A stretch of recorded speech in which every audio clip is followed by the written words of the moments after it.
There's your handsome face. Hey, how's it going? Yeah, good, good, good. All right. What are 6 months? I mean, yeah, but when you compare it to the previous 6 months and the 6 months before that, I don't know. It Yeah. seems pretty mellow. Right. Almost a sedative half a year. Yeah, quite peaceful, really. Amazing. So, Cool. All right. What else do I need to tell people before we start? I've got the questions on the iPad. It was the Q&A rules chat. Nothing else. No other rules we've invented for this annual tradition or biennial tradition. No, half-yearly is it tradition. bi or semi-annual? I was thinking. Biennial is every. I was literally thinking about that. Yeah. Okay. We'll just say half-yearly, like it's a sale. Yeah, so I was going through it, and I think this will be our 12th time doing this. Yeah. Because we did one in 2015, right? Yes. Okay, so maybe it's either the 12th or the 13th. Right. So it might be the lucky 13th NASA sign episode. All right. Cool.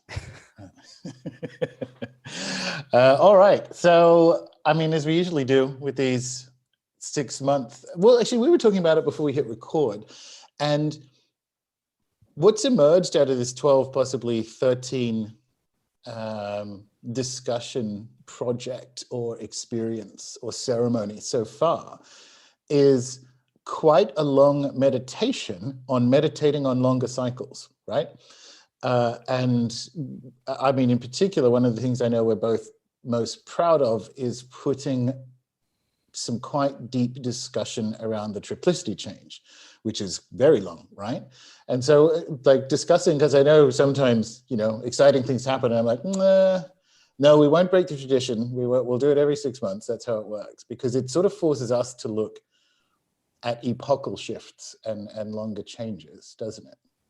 It does. And it's the longer cycles, but it's also, should we say, nestling, Russian doll style cycles inside one another, right? Like, I think we've done a lot. I'd like to think we've done a pretty good job of looking at something that happens at a given month where it's like, oh, this is a good thing. This is like a very positive short cycle, but it's nestled within this longer cycle that has a different story, right? It's something can be a high point in a happy story, and or it could be a high point in a bummer of a story, or the reverse. It could be a low point in a happy story. And that's really that is the literal structure of the astrological method, right? Is to look at which cycles fit inside of other cycles, and we've got all those different hands on the clock. Yes, I like that. And one of the things that certainly emerged over it, that's just sort of an extension of that, or emerged as part of the process, is I've brought a improving understanding of like Armstrong's model and other ones and other like economic cycle models. Is we were talking before that the overlap appears to be greater at longer cycles, right? So if I look at what you can use Socrates for to day trade, and I look at people who use astrology to day trade, there's very little overlap between them. And it's that sort of idea of pixelating the more you zoom in, but the more you zoom out, waves kind of look very similar. And there's some very interesting stuff in the coming 6 months and nested. Well, let me just pause you for a second and jump in on that. As you say that, it occurs to me that big stuff is probably going to be detectable by more methods, right? Just like, sure. Whether using, eyesight or sound or sonar or radio waves to like find out where things are. Things that are, truly massive are going to show up on virtual, like through all sorts of different detection methods. Whereas like, using the eyeballs and using the ears, for little things, you might hear something that you can't see and vice versa. Yeah, that's, it's actually how I sold or described Socrates and Armstrong's work to my father, who actually, well, he doesn't day trade, but he invests, and he has his self-managed superannuation fund, which is like our pensions and whatever. And I said, you don't need a $200 million AI that you've built yourself to know that we're in an inflationary uptrend, right? Like, yeah, because it's big, like anyone can kind of see that, or that we're in a declining in confidence in government downtrend. Like, you don't need it, but when you have that, you can actually, and it's to your point that, well, I've got eyes, so I don't need a different model or a different framework or system for looking at it. And that's true. That's a good way of realizing that the further back you step, there's going to be more alignment between systems, and that's useful, I think. Yeah, big stuff is loud on every level. Yes. Awesome. All right. Well, speaking of loud and speaking of longer cycles, I guess, weird segue, or clunky. How do you think we went? Let's do the 6-month review, the first half of 2021. And we, again, discussing beforehand, what do you think the standout configuration was there? Well, I was thinking about this earlier, and really there were kind of two big delineations, or sets of expectations. One good, one not so good. The good was the movement of Jupiter into Pisces and a couple weeks of pretty relatively friendly skies. That was mid-May. That would kind of gave us mid-May through first part of June. And that stacked up with a lot of the world, not all of the world, pretty well. Like in America, that's when everybody was, ripping their masks off and running around naked outside. Like there was a very dramatic, almost, what's the word, disorienting opening. And so, yeah, that was nice as expected. And then, the bummer one, which is unfortunately still relevant, was the very beginning of the year. And that was the January 6th ingress of Mars into Taurus. And what I said was that we've got this Saturn-Uranus square, which is really the configuration for all of 2021 and 2022. And that would really light up whenever Mars was configured to it.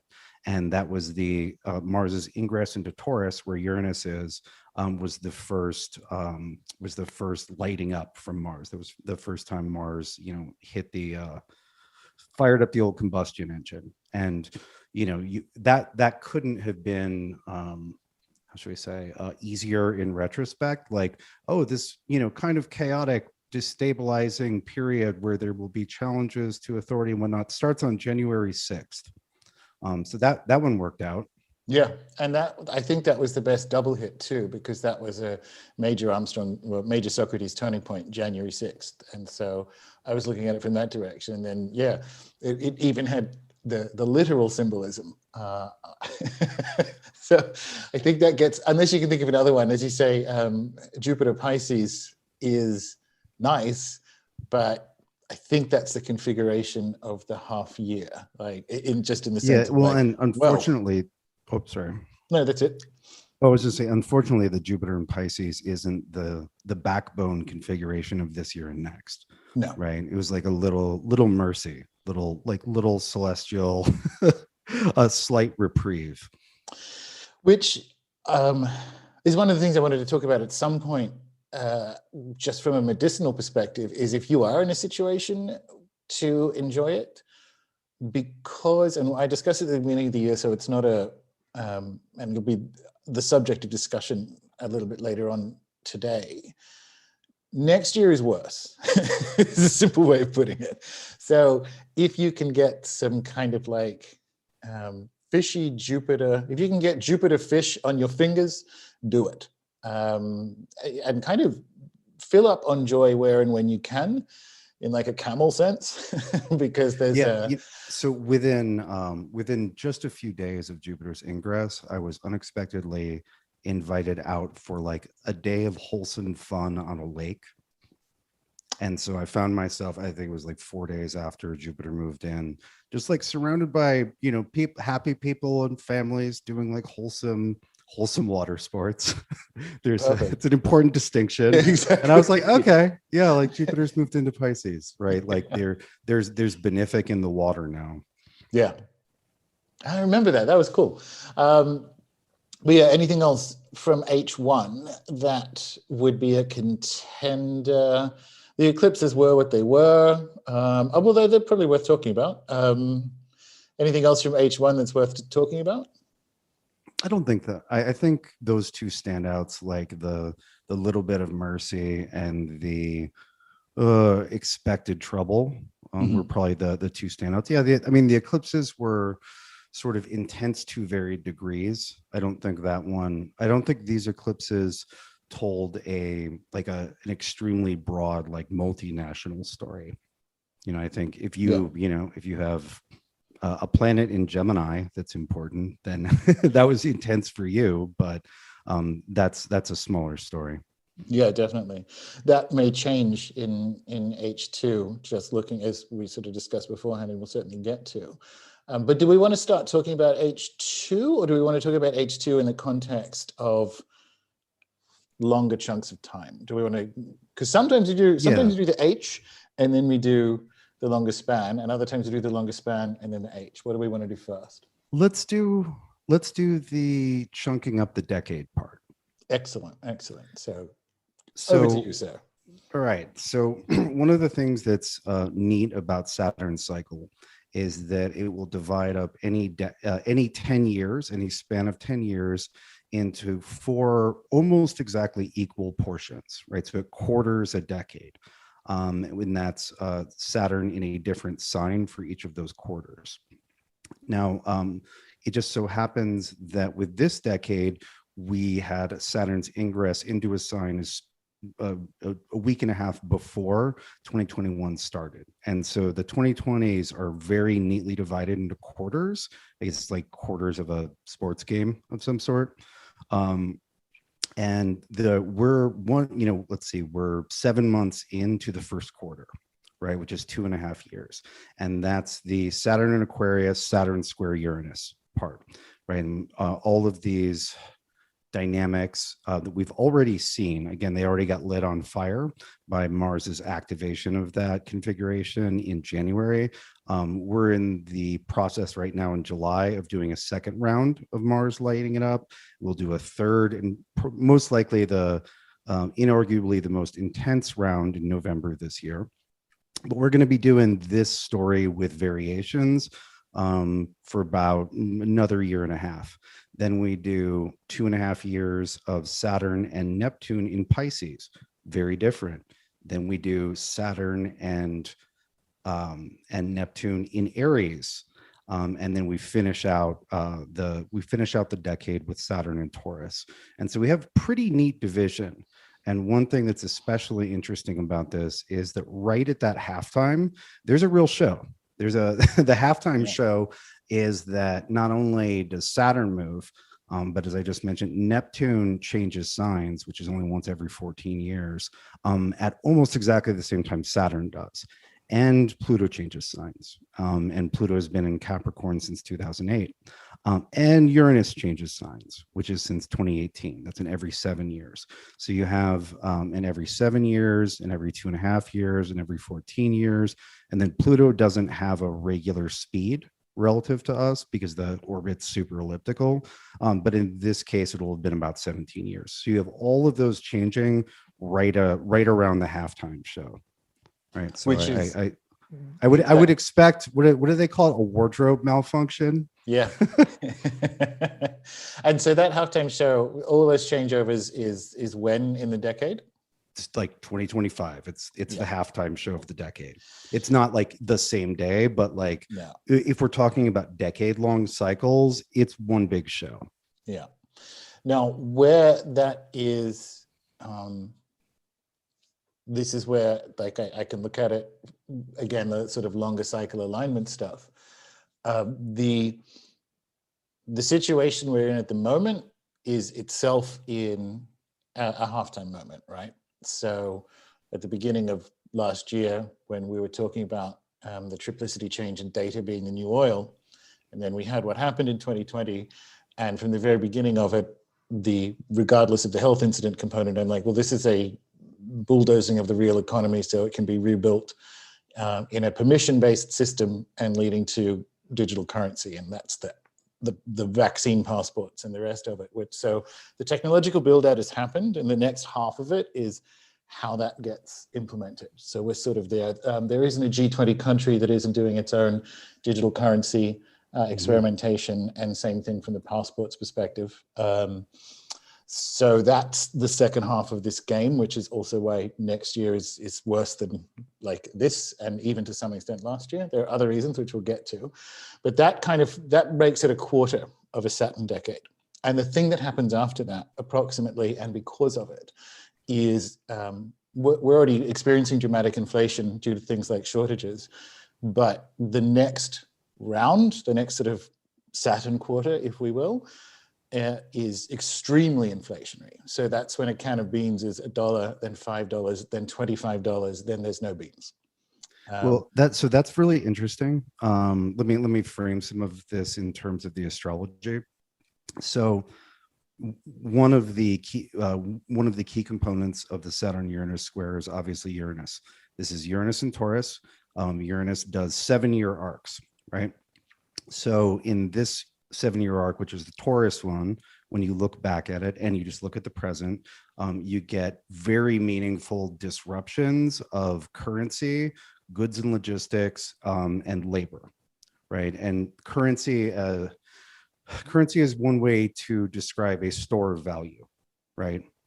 And so if we're just thinking about that, whatever Uranus has for us in Taurus this time, which seems pretty standard historically, but in our context, that has until about 2025 to play out. So that Uranus and Taurus currency value disruption. And when I say disruption, it's important to not just think it's like things go down, right? Or things go up. Their Uranus brings volatility. A really good example of that is the GameStop thing, the GameStop and AMC thing, where values, were 10 times what anyone expected, and then they drop to a tenth of that. It's that, and to a certain degree, that's sort of the crypto story. But that's also, that's sort of coming for and intersecting with other currencies, right? Yes. Yeah. And so that runs until exactly the halfway point. And it's very interesting to think that right now we have the Saturn square Uranus. So Saturn is responsible for management and security, right? It's keeping things organized. And so poor Saturn is driven mad by this volatility and these very fundamental Taurus earth element things. It is trying to figure out a way to systematize them, right? That's the first quarter. That's the one we're in. But after that, we've still got another, 2 years of Uranus and Taurus, right? Same set of volatilities. But then we will have Saturn, the comptroller, in Pisces with Neptune, right? And Neptune is Neptune is the most, how should we say, form averse, solidity averse planet. It's the all that is solid melts into multicolored neon fumes. Neptune, we can consider Neptune very helpful for dreaming stuff, for like big spiritual stuff. It's not helpful at all for the price of goods, right? And so what we have, and so that's very interesting, that we would be playing this money story through the Saturn, Neptune, and Pisces. Absolutely. And there's more I want to say, because this I found very interesting on the Saturn in Pisces. And again, correct me because you're the man astrologer here. There is 2 components there that I think are very predictive and in alignment, which is that is a rationing of joy, which is very specifically when once we have the currency replacement tied to compliance in these apps that are complying with our movement. That means, and this is why they want it, you won't be able to do things based on compliance. That's one of the reasons they like the sort of contract-based digital currencies from an experimental perspective. So you have a rationing of joy, an orderly rationing of joy, but you also have a kind of restriction on things that bring them. And people don't kind of realize, and this is inflation related, and people don't realize where some of that will land as we move into the Aries part, which is the war. So I have my iPad next to me, and this is my GoPro on a little tripod in front of the Mac, which is running this. All three of these devices have microprocessors that are made in Taiwan, where 85% of the world's microprocessors are made. And Taiwan is in play. So when it comes to joy and restriction and rationing, as we move through the end of this process, this sort of initial build out of a new control grid, which will fail, but it will be a failure to watch. There are places where the story of the up and down of currency, the Uranus and Taurus mania aligns with Uranus and Taurus, the currency manipulator. Yeah, but with that overlaid with Saturn in Pisces is exactly again. So the second quarter lines up with, and again, kind of like you don't need Armstrong's AI to know that what happens at the end of this play out over the next 18 months is exactly what we've just described, which is widespread shortages, surprise shortages, and consequently inflation, and dramatic inflation because it's based on surprise shortages, right?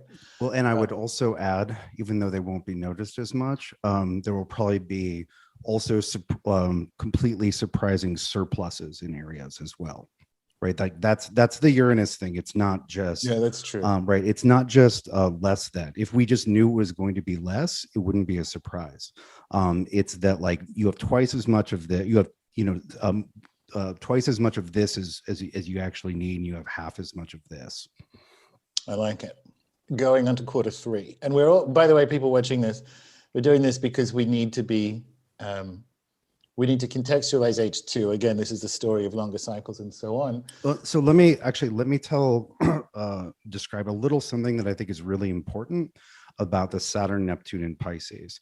And it's also, which is again, Q2 of the decade. And it's also important for the Saturn, Neptune, and Aries, which is Q3 of the decade. And that is that when we look at the 20th century and the Saturn Neptune conjunctions, which are every 36 years, tell the entire story of the Soviet project. Literally, the beginning of it is Saturn Neptune. The meaning Saturn Neptune conjunct. The very meaningful halfway point when Stalin dies, Saturn Neptune conjunct. And then the dissolution of the Soviet Union was Saturn Neptune conjunct, right? And this is not something that I figured out. This was a now deceased French astrologer whose name I can't remember offhand, but who predicted the dissolution of the Soviet Union in like the late 70s based on this cycle. And so where this will be the middle of this decade will be the first time that we've had Saturn Neptune conjunct for quite some time, like since the early 90s. And so what's interesting about the Saturn Neptune is it's not just like how should we say, it's not just like a boost for a collective project like the Soviet Union or just the failure, like literally the story of its beginning, middle, and then I don't know, end, at least end for then dream. Like that whole story is told like on that conjunction. It's the dream of control. It's Neptune and Saturn. It's perfect. Yeah, I would say it's their dreams of and so what's interesting, right, is it's Saturn, it's Saturn hanging out with the planetary master of the dreaming, right? And so you also have dreams of compassion, right? Like it's the like, what if everybody had enough, right? That was certainly motivating for a lot of people, and because Neptune is soft and compassionate, but in a non-boundaried way, where it's like never okay enough for everybody. And for people who have Neptune strongly placed in their natal charts, there's often a huge amount of sympathy, which can get them into trouble, right? Because if you ponder deeply everyone's suffering, there's always more suffering. There is a blood ocean. And so, it's a thing. Interesting. And so, do we, off the top of your head, do you know when that conjunction exactly is in the second quarter of the Saturn decade? It's the, I want to say 24. It's at the very end of Pisces. See, Okay. they catch each other at the very end, and then both pop over into Aries together, right? And the it is important and useful to look at, you know, the exact day when the planets are perfectly aligned, but simply sharing the same sign, that same Yes. wedge of the sky, commingles their energies, and creates a period of time. Yes. Yeah. It's the metaphor, like the in tradition metaphor, is that they're living in the same house, right? They may not be on top of each other. They may not be sitting on each other's lap on the couch, but like they're roommates, and so they're constantly affecting one another. Yeah. No, absolutely. That's really so. Where that gets interesting, obviously, Aries, war, etc. Saturn moving into Aries. At the end of this attempted technocratic reorganization of G7 and this sort of build out of a global digital currency, which is what G7 and WEF and everyone has been announcing and writing books about, which doesn't appear to work looking at the models. Socrates has the beginning of the risk of world war from 2024, starting no later than 2027. And that's kind of interesting because that's the third quarter of the Saturn. Yeah, well, and I'm certainly not predicting a world war, No. but if we're looking at like periods that are much more ripe for conflict, Saturn, Neptune, and Aries, Neptune is Aries, we can call that Mars dreaming, right, or war dreaming, right? Like the natural, to a certain degree, the sign that Neptune is in, you can see sort of, we call it dreaming trends for 14 years at a time. You can actually follow pretty well what drugs are popular for about a decade and a half. Neptune in Sagittarius, for example, when I was born, I believe you as well, that was the heyday of cocaine, which makes perfect sense if you've ever met a Sagittarius. Neptune in Capricorn. Say you've ever spent several days up on cocaine, or if you've ever met a Sagittarius. But anyway, so it's just like, it's one of the things drugs do is they put us in a very particular trance, right? And Neptune in Pisces puts us in a particular trance. It's been a trance of, I would say in many ways, like deep compassion and sadness, but also magic, and reopened a lot of people's minds to like the great reality of how mysterious and powerful and exciting the universe is, but matched with that deep sadness as well. Neptune in Aries is a different thing, right? Uranus is in Gemini by then? Uranus movement into Gemini is the halftime show, or is one of the acts in the halftime show. And just while we're doing like long cycle stuff, there's almost nothing more important in the history of the United States than Uranus and Gemini. So Uranus and Gemini the first time, Declaration of Independence. Uranus in Gemini the second time, Civil War. Uranus and Gemini the third time, World War II. Right? It's just like it's a huge before and after in every case. Yeah.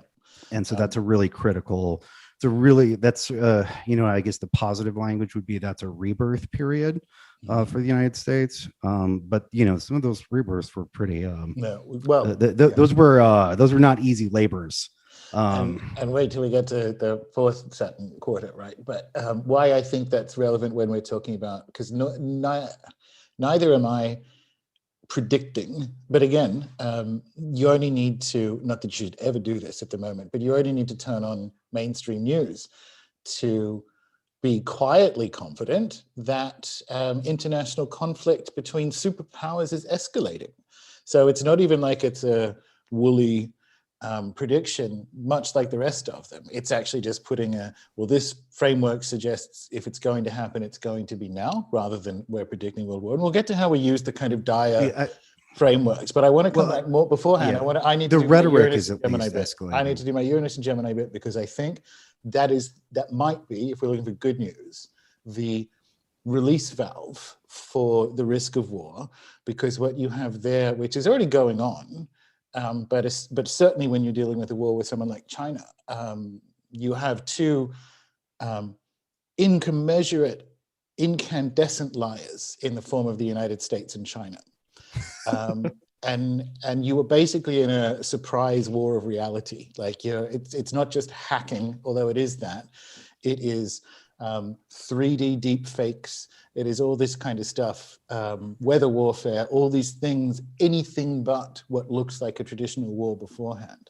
And so when we look at how Uranus has been so transformative moving through Taurus, and then when we get to there, you're dealing with like just pure cyberpunk and bigger possibilities at that point. So it's funny, I look at that as it's true from a US perspective, particularly for the fourth Saturn decade, but my hope is that the kind of Saturn in all the kind of war dreaming that is associated with it has a release valve, because there will be an opportunity, and this is really Chinese, of course, like to go to war without going to war. And so I'm kind of hoping we just get a reality war rather than a war. And what does meaningful conflict look like? In the second half of the 2020s, right? We have, from a military perspective, we have this whole digital theater, which actually has many I'm not knowledgeable enough to figure it out, but I'm sure that you could probably break down the digital theater into like a land, sea, and air version or something like that, like meaningful different terrains within a digital theater. Yeah, I like it. Was there something you wanted to say before I lost my Uranus and Gemini thought? Oh, no, not really. Yeah, cool. Because it's interesting that Uranus and Gemini being important for the US, the final Saturn decade, or Martin Armstrong has famously 2032 as the end of, it's the movement of the financial capital of the world to Beijing from the US. And that's, again, there's about 5 or 6 different models: Kondratiev waves, westward movement of capital, rise and fall of empires. There are this kind of clock of the sort of power and money capital of the world moving in a westward direction has happened since Babylon. It moved through Europe, and then it moved across the Atlantic to the US, and then it went from the east to the west coast of the US, and it's in the process now of jumping the Pacific, right? And it will do that. Yeah, well, as I've said before, if you study China from like from through last couple of thousand years, whenever China was relatively internally coherent and unified, it was incredibly powerful. It's a huge amount of people. There are a lot of resources.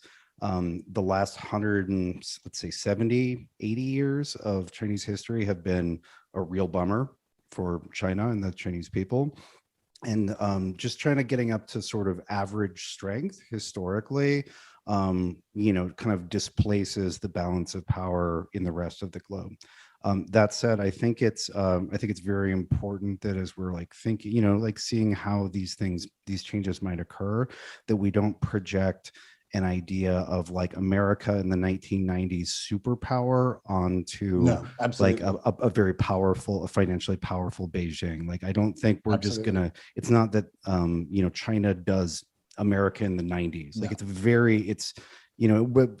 we have only so many lived examples of what a superpower looks like. And I think it's really easy to project like the last one on to the next one. I couldn't agree more.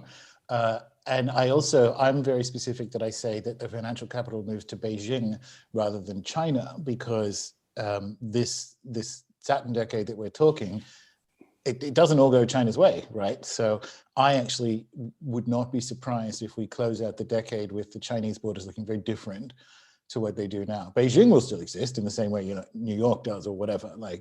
And I agree completely. So it's not just that China, as we understand it, becomes America in the 90s is really important. It will not.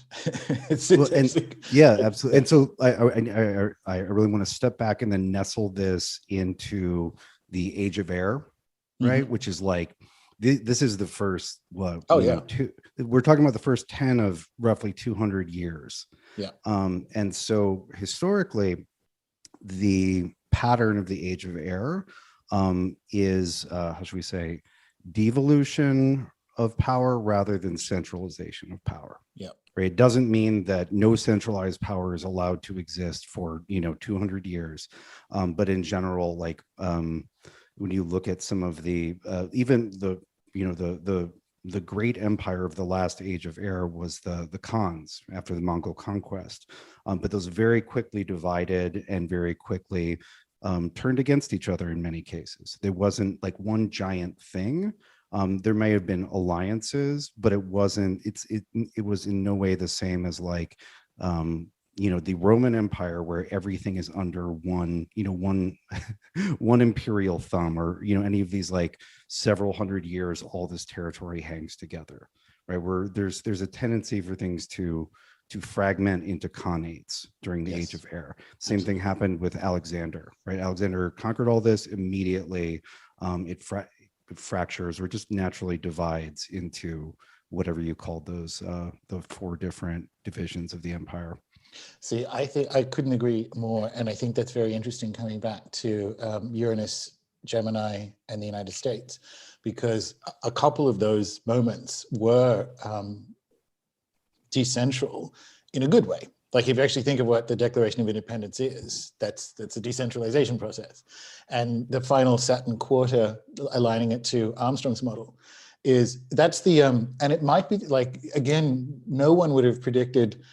It sounds crazy to say, even at the beginning of the year, and there are a few members who didn't think it was going to happen when we're sort of looking at the end of the quarter or the end of the decade being when, if it's not a US civil war, it's at least a divorce, because it shows up the same. It shows up as a decentralization and either a complete change or removal of federal governance.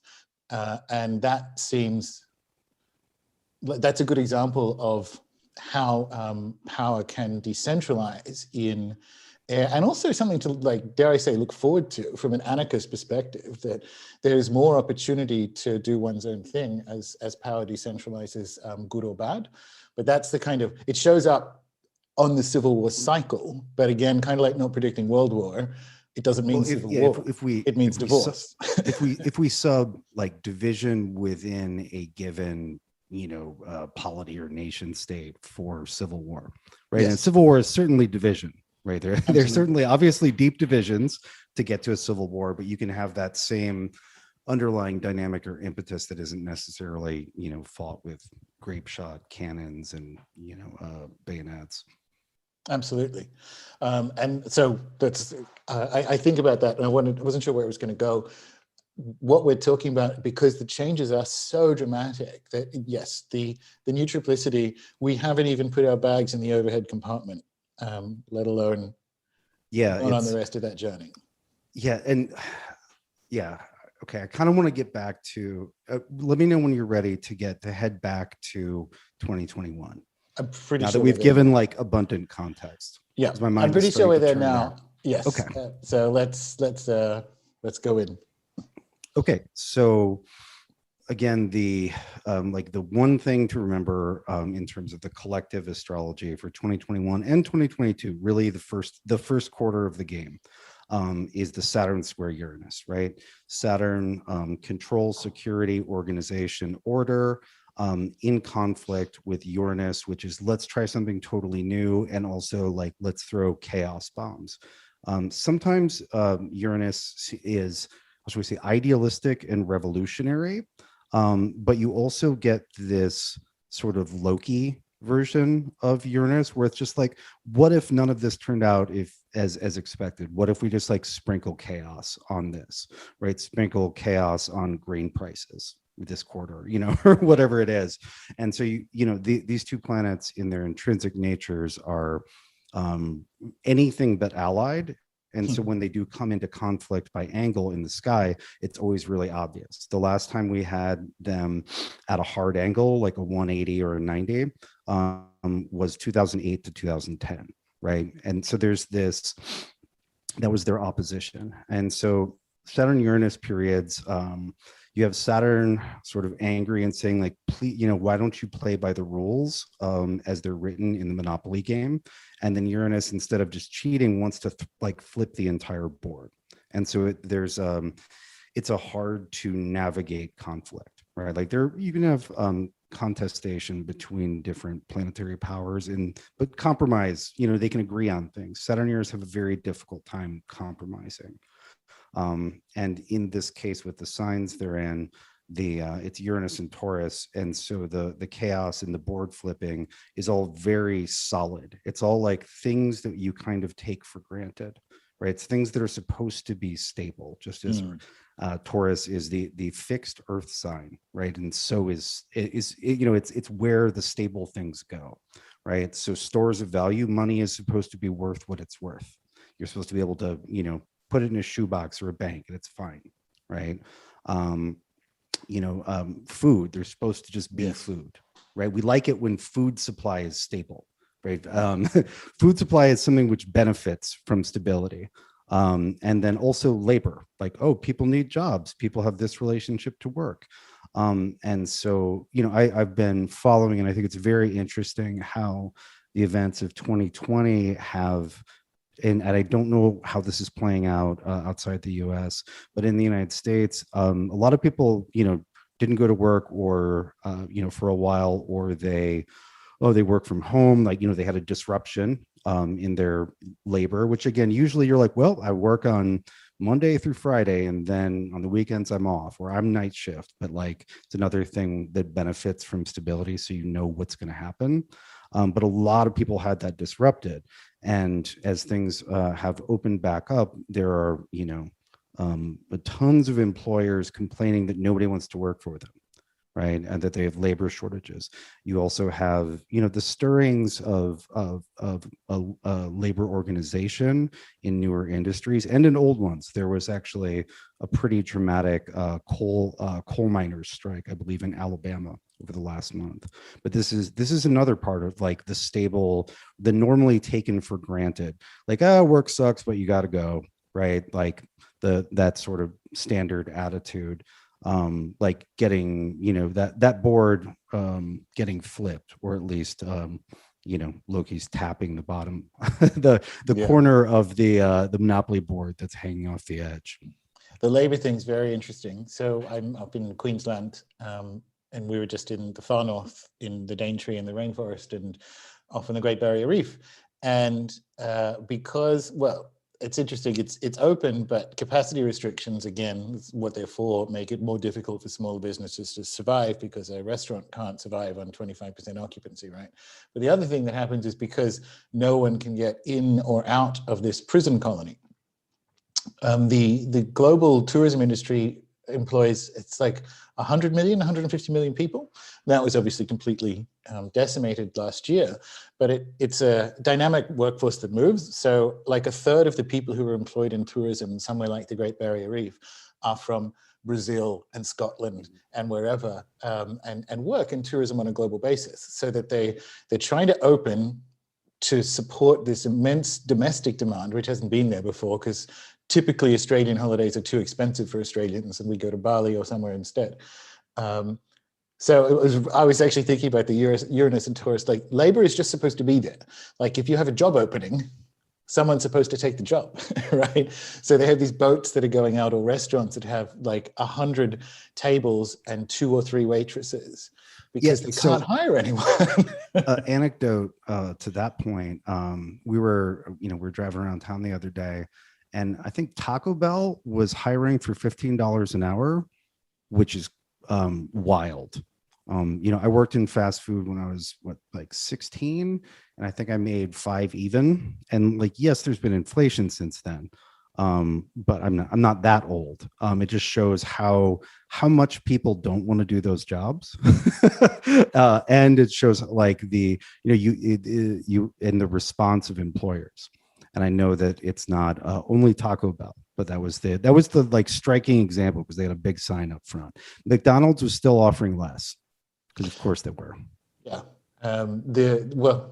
That's another, like I look at that from the counter economics perspective and go, well, yeah, Taco Bell, because it has very low cost of capital, can afford $15 minimum wage, and the independent taqueria around the corner can't, and so it'll go out of business. Crazy times. What I would say, because these aren't, and Antonia's just mentioned in the chat, it's not like these are great jobs, but what if we have just laid out, there's going to be some shit things that happen over the next decade.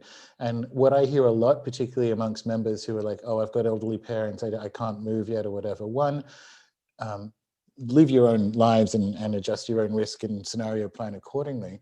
But there's real opportunity in the current labor shortage in places where mobility is possible, right? So yeah, the jobs are shit, but like you can use that with a little bit of magic. There are places you may have always wanted to live, smaller cities or whatever.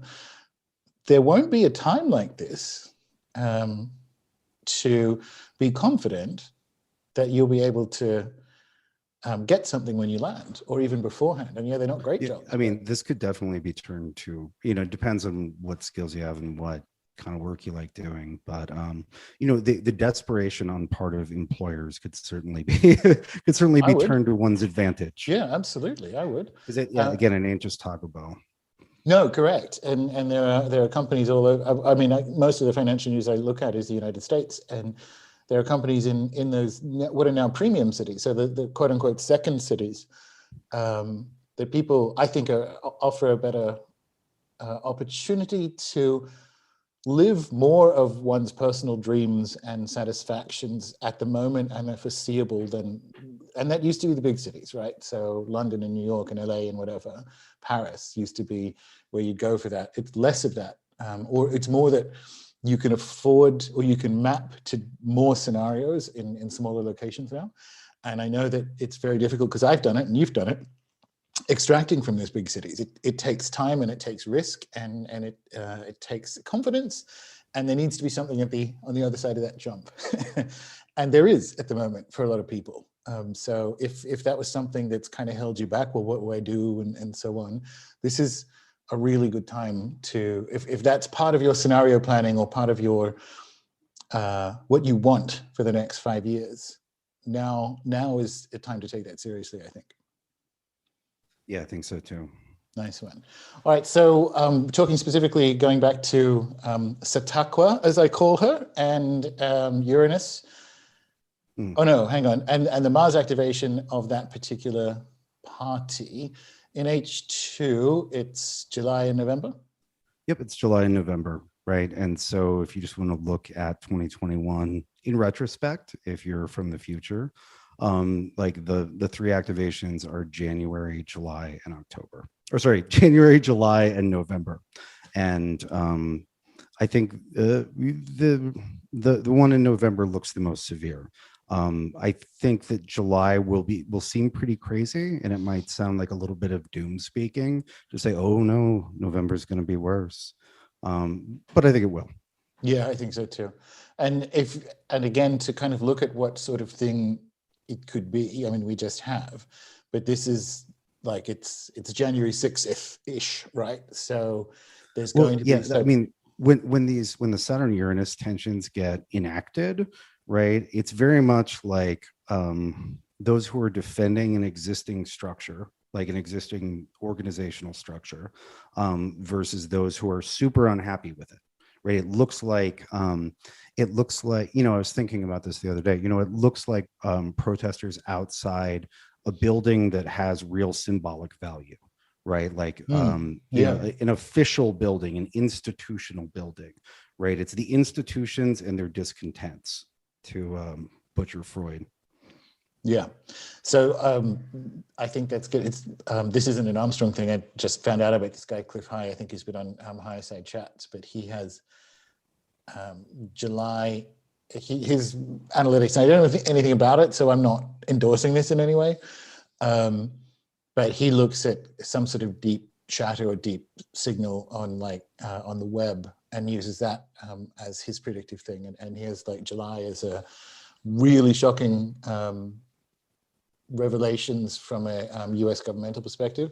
And a lot of that's in the air. Like we're at that point. It's going to be, well, let me just say, just characterize the July activation versus the November activation. July activation is Mars and friends in Leo, right? Loud, bright, solar. The November activation is Mars and friends in Scorpio. Not as loud, but much more dangerous. Yeah. Yeah. So there's an alarming disinfecting sunlight in the July one. So there's stuff coming like, you know, Fauci emails, all this other thing. It could be literally anything. And again, I was thinking about how we frame this kind of stuff beforehand. And one of the things we've been doing amongst the membership is kind of like working at the level of the field. And it's been this big sort of project for Q2. Could you explain that a little bit? Yeah. The level of the field? So looking for the right kind of metaphor or framework for understanding how to respond to Bayo Akomolafe, what if the way we respond to the crisis is part of the crisis? And there are a lot of thinkers like Bayo Akomolafe and Charles Eisenstein and Lynn McTaggart and people who have kind of informed that idea and the framework of the idea of the living field, right? So to be in support of the living field or operating at the level of the field, which is remote viewing and you know, generalized field effects, which is kind of where science or frontier science has been the last couple of decades. And so it's a question about how we solve things like interventionism. So that's when interventionism is part of the problem. That's why Bayo Akomolafe has that question, right? Or that rhetorical or trigger question. And Charles describes it differently, but it's the same sort of idea, which is it's not what to do about it, it's where can you do something. And so there's this whole elegant opportunity to be in relation rather than conflict and to operate. So you can have opinions about what's going on, but I don't think you should operate from them. I think you should operate towards, like, this is operating at the level of the field, is to operate towards your dreams rather than from your opinions. It's unavoidable to have them, but to operate from opinions is part of that like polarizing energy of responding to the crisis in a way that makes the crisis worse. Yeah, or lets the crisis colonize your, you know, many of your waking moments and hours. Yes. I was actually just sort of debugging my mind the other day, and I was like, God, I have so many opinions in my head. I listen to too many podcasts, and I was just like, ugh, like there are all these opinions and my objections to those opinions, and I think, you know, like, oh, I think that's a good take. I think that's a mellow take. I was like, why? Like maybe a quarter of this is relevant and useful. Yes. I was like, why have I made so much space for all of these opinions and then my opinions about those opinions? I was like, this is fine, but like this can grow in like a little garden patch of opinions in the side of the yard. Like this doesn't need to like overrun the entire property. No, absolutely. And because that would be responding to the crisis in a way that makes it worse, because you've just toxified your field for no discernible reason. There are times when maybe you have to, but that's absolutely part of it. Or my social media diet, or getting the shamanic energy medicine certification. There's things that you can, like, that's a question of, when I look at where we are, I'm not going to solve a return to, well, not even a return. I am not going to bring coherence to worldwide health. I can contribute on a healing basis with sufficient training and certification, right? So it's a what and where. If one of the fields of, or theaters is a better word because I keep using field. If one of the theaters of engagement is health, then it's not what to do about it. It's like, where can you do something? Go on. Yeah, no, I think that's really good. And what the thought that triggered in me, talking about being in relation. I think a lot of people are finding themselves in relation to history for maybe the first time ever, yes, and really like watching the collective story and, you know, quite reasonably concerned. And I think, you know, especially over just like this last year and a half, it's been really difficult to be in relation to history without getting completely hypnotized and sucked into it. and like feeling every hopeful thing that happens like as if it were something that happened in just your individual life, and every bad thing as if it were like something that just happened to your mom. Yeah. Because and I think I don't know, maybe it's everybody to some degree. As part of my job or role is to be in relationship to time and history. I've had a hard time with that at times, because it's like, no, this is part of my job, is to like be in relationship to these times, and then just like getting sucked in. And then the opposite, which is the like, well, I'm just going to, pour concrete over my head and ignore it. And that's, that's good sometimes, but like there's clearly there's clearly like a golden mean sort of way of not ignoring where you are and what's happening to people, but also just like not getting, I don't know if it's possessed by it or eaten by it or, whatever. Yeah. Well, all of that kind of perpetuating toxicity and malice and polarization and anger is the famous metaphor of drinking the poison and hoping the other person will die. It's just not a good, it's not a good tactic. And I think, because I've obviously spent a lot of time with it as well, it's the sort of fortune teller's task. I told the members this, but my thing is, I'll never lie, and I'm not a coward. So take what you want out, like you don't believe anything I say, but when I say it, I'm not lying. This is absolutely right. Good faith, good faith arguments and statements only. Correct. That's a good part of it, but also like the role of the fortune teller as opposed to a Cassandra, and this is where it's why we kind of had the field discussions, is and why we just spoke about the last decade, and the fact that a lot of this is not going to look, well, none of it is going to look like what any of us have lived through before, and a lot of it isn't great. And so it's like, well, then where can we do things? And what I'm doing on a one-on-one, speaking of the shamanic energy medicine, what I'm doing on a one-on-one basis with people is kind of separating out the difference between what is a goal and what is a dream, and operating toward the level of dreams. A goal is a pay rise, but a dream is something bigger, right? Because as we move, particularly over the next 18 months, goals get less predictable. Dreams remain the same, in the sense of when you work at the level of the dream or the field, that's how you kind of move through disruptive times, and you don't, it's no longer a sequence of goals in a predictive environment. So there's ways that the medicine of fortune telling, if you have the bravery to, and it's just scenario planning, but when you have the bravery to actually look at what's going on,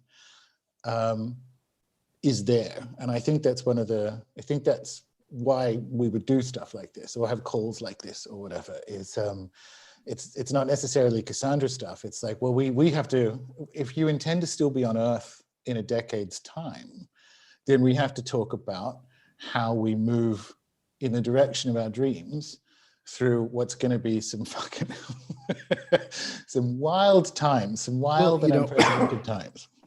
I mean, it's like we said at excuse me, at As Above in 2019, that like we're back in history now. Yeah. Right. The comfortable Westerners are back on the roller coaster of history. That's sort of like that dream of the 90s. They're like, well, Cold War's over. I guess, was it Francis Fukuyama who's like, the end of history. Exactly. We figured it out, right? There are going to be a few bumps, but we got this. No more surprises. And even if you didn't believe that or read that or whatever at the time, that was part of the I would say the dreaming of the West for a decade or two. It was increasingly challenged, but that broke last year. Yeah. Yeah. And what we spoke about, which I think, and you said it, and it's absolutely true. There are some days, talking about not drinking the poison, and I don't, but there are some days, and one of them was, this messed with me, right? So the Make-A-Wish Foundation now requires terminally ill children who want to get on a plane to have like the double injections, and everyone else who comes with them. And I can't, when a civilization does that, it needs to end. These dying kids, what are you expecting, regardless of what you think happens with these ejections? They don't get it, and they're dying. And I'm like, when a civilization does that, there are some days where I'm like, I'm actually really, no, I'm not really happy this is happening. It's been a disaster, but I will have these flashes of, all right, bring it down, bring the whole thing down. Because as you mentioned last year, there is a lot about, dare I say, I don't know, maybe not most, but there is a lot about the Western dreaming that is, shall we say, up for critique, and I won't miss. Well, and I think a lot of people who don't agree about anything else would agree with that.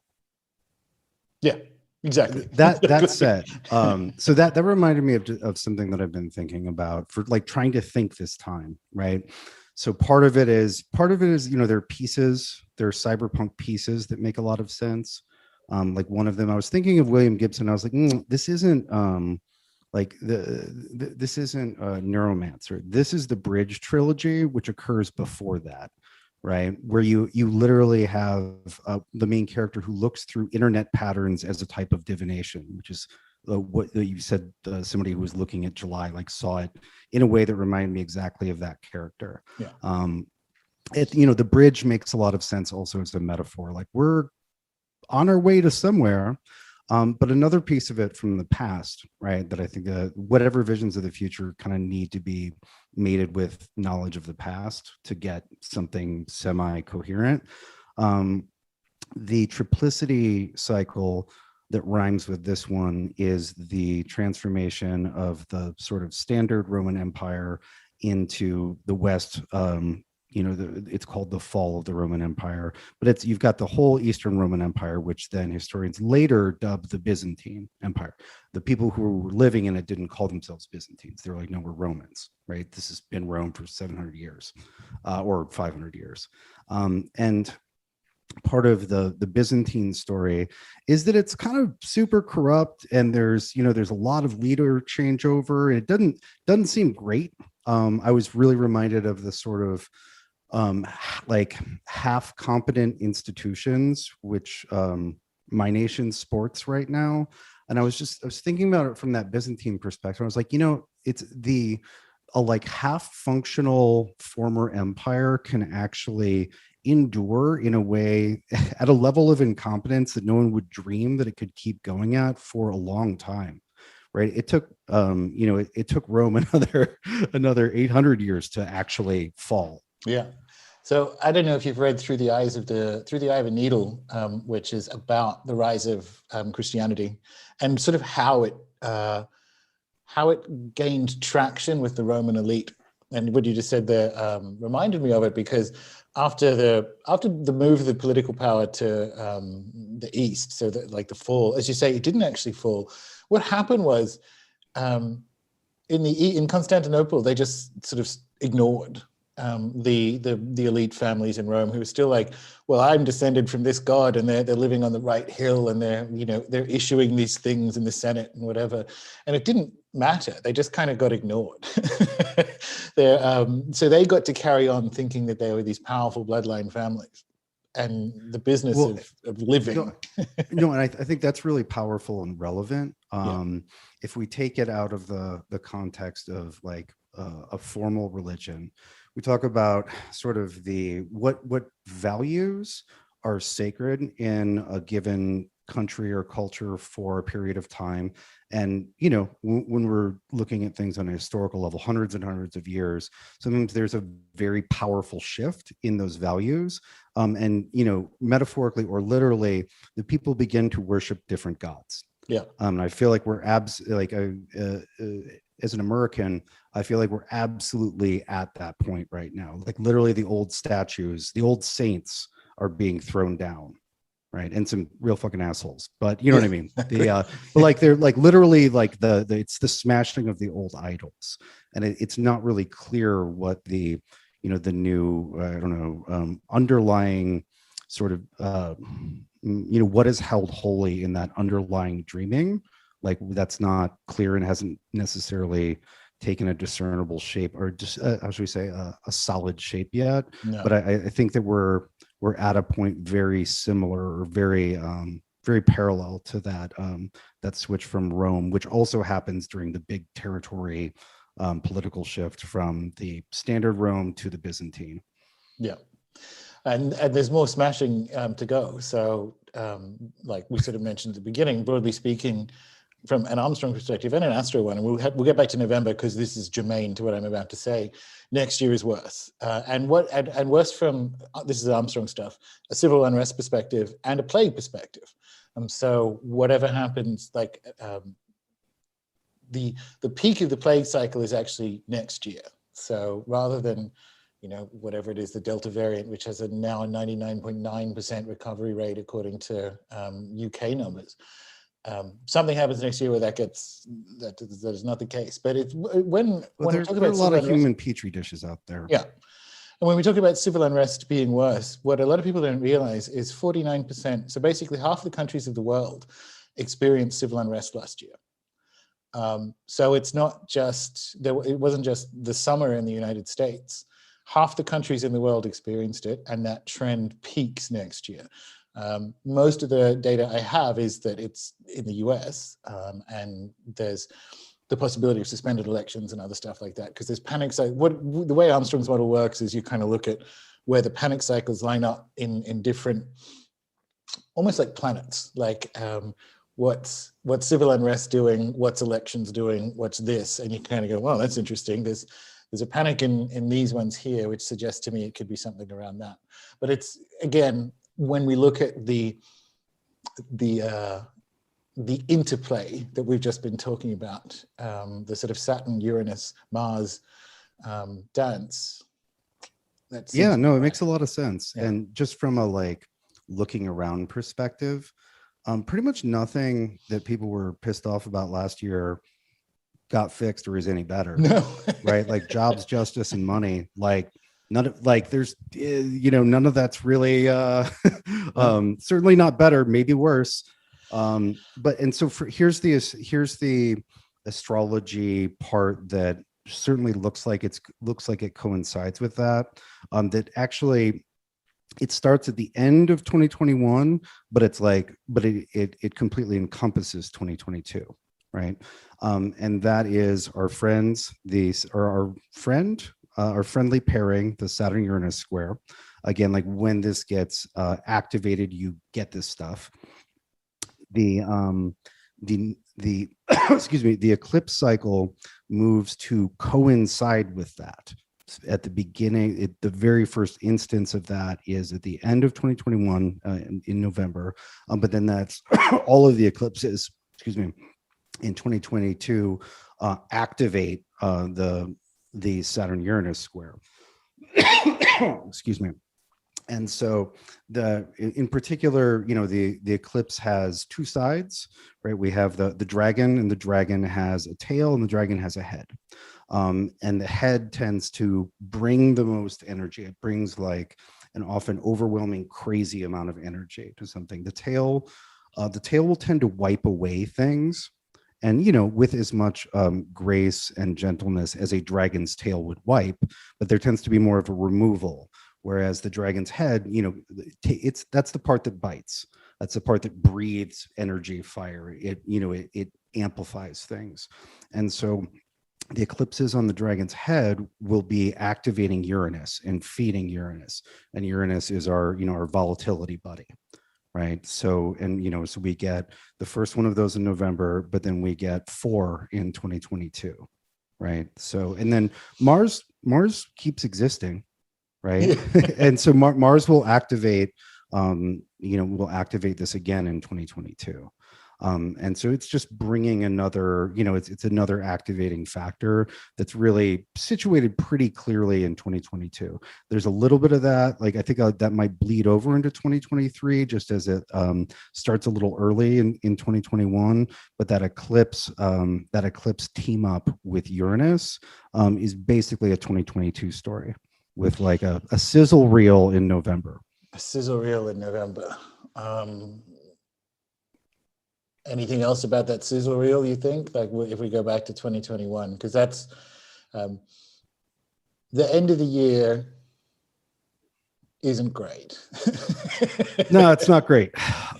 So, sometimes you'll have like a brutal month, and then, those skies clear up, and then, things look really good after that.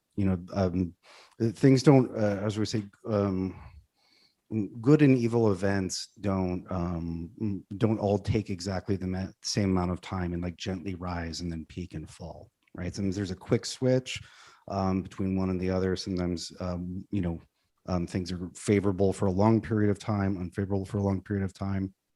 And so with November, I mean, November is the sharpest part. But then that November comes into a December where we get ready to and start doing a Venus retrograde. And this Venus retrograde is at the end of Capricorn. And so it starts conjoined Pluto. And so because you may remember Pluto and Capricorn from 2020. And excuse me. And so because Venus is so slow leading up to the retrograde, we've really got like weeks of just Venus conjunct Pluto, which on a felt level, which Venus pushes and pulls and tugs and fires up and cools down the passions. That's a real bummer. It's big underworld feelings. It is. There will be no Christmas for the children this year mood. Yeah. Or Christmas in the orphanage. Like it's quite. There's not enough ghosts for it to be Dickensian. We did that already, but it's more like a yeah. But anyway, gross. And let me just say the Q1 of 2022 actually has some fun stuff, right? But it's really like that kind of November into January is like it's a bummer of an arc. It's not all going to be excuse me, it's not all going to be fireworks. I think November in the months I'm not excited about, like sweepstakes, November absolutely beats December hands down, right? It's not just the same thing for months. But December doesn't like pull things up as much as I would like. I'd like to see a little wind beneath the wings. And we spoke about this at the beginning of the year, but the November weather hits the EU's chart worse, and that's another upswing alignment, right? There's supposed to be German elections. The scuttlebutt is that maybe there won't be, and a similar thing will happen in France because they're already further ahead than anywhere else, the EU, in terms of getting the vaccine passports and whatever. The backstory to that is that the Eurozone is fucked. And it was fucked in 2019 from the perspective of how it funds itself, which means this was something that there was an opportunity at the end of 2019. We could have had another 2008, like another Lehman incident, which would have brought Europe and the euro down. And instead we had going direct and effectively the urgent replacement of bond sales as a method of funding government with this sort of app and currency replacement that's happening. And Europe is more urgently interested in that. So I don't think they're going to let anything stop as much as possible the rollout, which will include things like suspending elections and so on, is the scuttlebutt. But one way or the other, they've already had it worse this year, and they get November in the neck. Yeah, on a very simple level, if anyone just Googles EU chart, you'll see that it's all fixed stuff. And that's where the stuff, planets in fixed signs. And that's where all the trouble in November is. And that's where the 2022 trouble is as well. Yeah. And again, I can't see, and you wouldn't need an AI to do that. From a currency perspective, I know Americans think their dollar is going to collapse any second now. It won't. It does eventually, but not till like the very end of the Saturn decade we're talking about. It's the worst house on the street from a currency perspective is the euro. Right. It's a relational game. Yes, it's not an absolute game. Yeah. And so again, that's one of the things. If you are, we do this from a scenario plan perspective, because if you're listening to this from within the EU, it's better that you know it. It's better that you can do things. And there are other things. I mentioned this last year, and I got my sister to do it, and so on. You don't know how they're going to roll something like that out. And when they do, when people try to do when governments try to do big, crazy currency shifts, what happens is you end up with, and it'll be the US dollar as a pseudo currency at the same time. So if you ban physical euros, what happens then is that people start using US dollars. And it's one of the things that actually strengthens the dollar in the short term is that everyone else is going to go fucking with their currencies first. And the things people do when that happens, when a country collapses, is they use the reserve currency, which is currently the US dollar. It's been other things before. And so there are things you can do, and even just to kind of get your head around the idea that it's, as far as I can tell, and maybe Austin, is going to hit the EU worst, the kind of second half of this game. So to the end of 2022, hits the EU at least first, if not worst. Worse is a different question. And if you know that, like even just knowing it is its own kind of medicine. So when it happens, you're not like, anything else? Yes, no? I don't think so. I mean, not about, just one thing, because I've been focused on articulating the trouble spots, which, are also easier to see. I really like a lot of September. September's like end of August, like first couple weeks of September, there's some just really pleasant stuff. If you want to like do something fun or social or whatever, there's some pretty friendly skies, like end of August, maybe first half, 3 weeks of September. Good. I will, we'll do something for James's birthday. That will be something to look forward to, given that I had to abandon mine today with border closures and the rest of it up here. More of that. So anything else we want to say about H2 before we hit the questions? I don't think so. So one thing that's just, if you're looking at kind of what the planets are doing, I've been trying to pick out the very favorable and unfavorable spikes, because those are the most impactful things. But there's whatever fires July sets, and I hope they're not near my house or anybody else's house, knock wood. They don't go out, or there's this very real, as I was looking over the months, there's this very real like smolder that happens. The sun and Mars start moving together, and they move together for months at a time. And so and what's interesting about when a planet's with the sun is that you can't see it with the naked eye, right? It is incapable of arising with its own light. And so, but it's Mars and the sun both being very hot, very like, it's literally kind of a stewing. And so I think that's sort of showing us some of the coals of discontent that how should we say, endure for the journey between July and November. Interesting. That the explosion and smoldering is, if it is revelatory, and that would track. And one of the things that got people to do, members last year, is to allow this moment to transform you, right? Because if you don't, it will destroy you.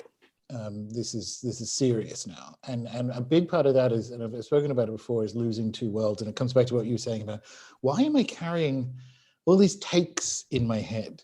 And you just need to be open to, let me put it this way, if you're still 2 weeks to flatten the curve, you need to let go of the idea that you know how reality works. It doesn't mean someone else next to you is right, but it means you are wrong. That's really interesting. That's almost exactly that resonates almost perfectly with what I was thinking, which is that embracing uncertainty and ambivalence about the big things that you don't really have to know. How that, you don't need to know the fate of the United States in 10 years or how it's going to be to live in Tennessee in 2032. Right. If you live in, I don't know, Louisiana or fucking Wisconsin or whatever, like there are these, and this is the takes, right? Which takes are actually useful to think about because they're relevant to my life. and our need for certainty is much greater there.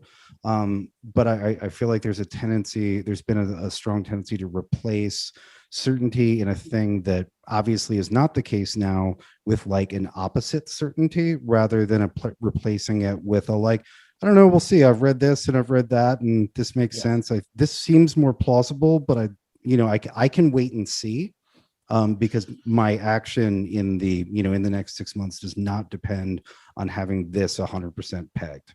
Yeah, I would say the other thing that alarms me more, because it's true, is what the people who who won't allow this moment to transform themselves because their identity is wrapped up in particular, the sort of pseudo-virtuous identity of compliance. And this is the anarchist take, right?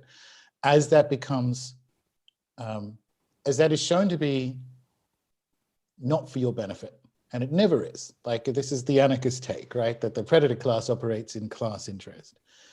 To become sanctimonious and vicious and just turn into a bully, rather than allow it to transform you, only hurts you, right? And so if you're still, that's the thing you have to release. You have to let go of that. And I would say that's really interesting. I think that's the Saturn side of the Saturn-Uranus thing. And the other side of it is being overly identified with being the virtuous rebel. Yeah. Right. Like, I'm always like, there's so much virtue invested in the idea of the rebel, especially in the West, where so many of the countries had successful revolutions in the last couple of 100 years. Right. There's a lot of virtue invested in both of those roles, and over identification with either of them is toxic. Yes, absolutely. And so we all need to not be that, but we also need to not be around or allow, this is a different way of saying it, or allow the poisons that they insist on drinking just because they're drinking them to drink them ourselves, right?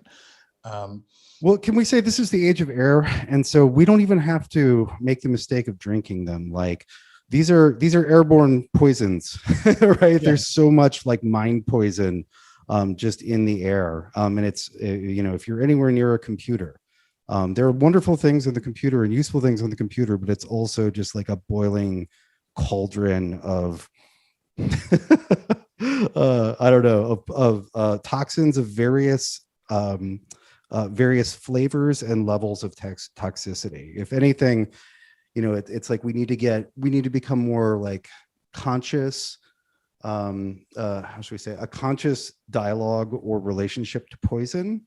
Poisoners I don't know what you'd call them, but people who dealt with poisons in the past would often microdose poisons so that if they ever gave themselves a macrodose by accident, they would be less susceptible to it, which is like, and you can do that with a lot of snake venom as well. But it's like, there's no like living in a world that's not full of mind poison right now. And so like, again, like this kind of loops back to what we were talking about earlier with the like how to be in relation without getting sucked in. Absolutely. Or letting something possess you. Absolutely. And we did that by focusing on points of consent or agreement. So we focused on win-win rather than win-lose. And the win-lose stuff is, you can use it as a hobby, again, as long as you can microdose the poison. It's a sport. Yeah. And this is how, I navigate family. Most of the family has enough areas of win-win. There's, a few that don't, and there aren't as many areas of win-win. But especially if July happens the way this Cliff High guy says or whatever, because it's only been 30% or 40% of the Fauci emails that have been FOIA'd out. It might not be that. But like if your identity is caught up in compliance with official reality, this is the sort of burning fire and smoldering, it might be challenging for you. And so you have the opportunity to drop any pretense that you know how reality works, because you don't. And that will be very healing. And that will allow you, because we're the pivot point in this story where we've been patently lied to about a bunch of stuff. And it doesn't mean that the people who point that out are correct, as we've just said. It's more you're only getting in your own way if you refuse, if you're not allowing this moment to transform you, right? Because what I've had spirits tell me this, the only thing powerful, and I mentioned this to Nick, the only thing powerful enough to destroy Western frameworks are Western frameworks themselves. So at the beginning of May, when we started doing our own member responsive stuff, I'm like, well, the media is going to destroy itself by doing this. Politics has already destroyed itself by doing what it's done. Medical authority, same thing, where like the pillars that keep the West up are destroying themselves because they're the only things that are strong enough to do it. And if your identity is bound up in that stuff being correct, you will be destroyed. And you don't need to be. We will all be transformed. Some of us will be destroyed. Like it's big stuff we're living through. And the best thing you can do is some kind of releasing. And we did this as group members, and we did fire ceremonies so that if you release everything you know about how you think reality works, you run lighter, you're shallower on the draft. And that is very useful for the next 18 months. Yeah, absolutely. And I would also add, there's kind of the point that you ended on there is ironically, that was Descartes' project, was to start over again from first principles. Yeah, love it. Love it. I don't necessarily agree with what he built out from there, but like it is funny that that's like, you know, a rational saint of the modern West, and yet absolutely. Like that's the project. I think you know, we maybe the West needs to remember how to do that. I think so. All right, let's do some questions. Very good. We could say a record-breaking 113-degree heat dome this weekend in Portland has been clear. Mars and Leo joining the Saturn-Uranus tangle, right? Yeah, absolutely. 113 here too. There you go. New June record, but not all-time record. The Veronica has got a half question. Will this have the same effect on Bitcoin and cryptocurrency? That is, if you're talking about Uranus and Taurus, yes, and yes. I mean, you only get things like that because of Uranus and Taurus. Yeah, I mean the whole bundle of digital currency blockchain experiments, that is a Uranus and Taurus story. Absolutely. And so both the successes and failures and the rises and falls, like that it's and so when we look at the nodal or eclipse activation of Uranus and Taurus next year, that tells us even bigger things happen in that story next year, maybe starting at the end of this year. But it doesn't necessarily tell us whether it's, you know, good, bad, or other. It just tells us like, oh, there's, you know, this is where the energy and the action and the drama is. And going back to the triplicity change that we're at the first second of, inarguably, the currency by the end of the triplicity, like we call it crypto, you can call it whatever you want. Money will be something like crypto. It has to be. This is the thing I learned from Catherine Fitz, right? You can't run a multiplanetary civilization on like little paper squares because someone has to fly out to Mars to refill the ATMs, right? So even though what they're building at the moment, I am profoundly and ideologically against from an anarchist perspective, because they're replacing currency with like a gamified free range prison. It fails, but that's the plan, guys. I'm bullish on Bitcoin in particular. So, you know, chaos magic and a chaos magic. Yes, we are in the beginning of a process of changing on a long-term basis how, like, that's the triplicity thing. We're going to have a digital currency one way or the other. There's no for it to be a free-range prison that will switch off if you're too fat and you haven't walked 45 minutes that day, or you watch the wrong thing on the internet so now your children don't eat, which is actually what they're building. No need for it to be that. But yes, crypto is, and it's also part of the inflationary trend, especially Bitcoin, because people don't realize how few of them there actually are, and more people want them. That's literally scarcity-based inflation. Well, and there's a little piece of age of air stuff, and this is not the century has become unfavorable for overly ambitious projects of centralization. You know, the thing with money is like, you know, let's say I try to get everybody to use my money. If my money sucks, there's plenty of other monies to use. right? There's an inherent like competition built into currencies and money, and that's only growing by the day, Yes. right? There aren't less monies every day, there are more monies every day. I like that, and more like means and methods of exchange, right? Because the other thing that's happening is not well, barter. It's kind of fake. Barter doesn't really exist. This is like again an anarchist take, but if you look at the app-based efficiency that has, and there's ways of critiquing it positively and negatively, but people are finding ways of sharing and exchanging resources and value with neighbors that are non-monetary.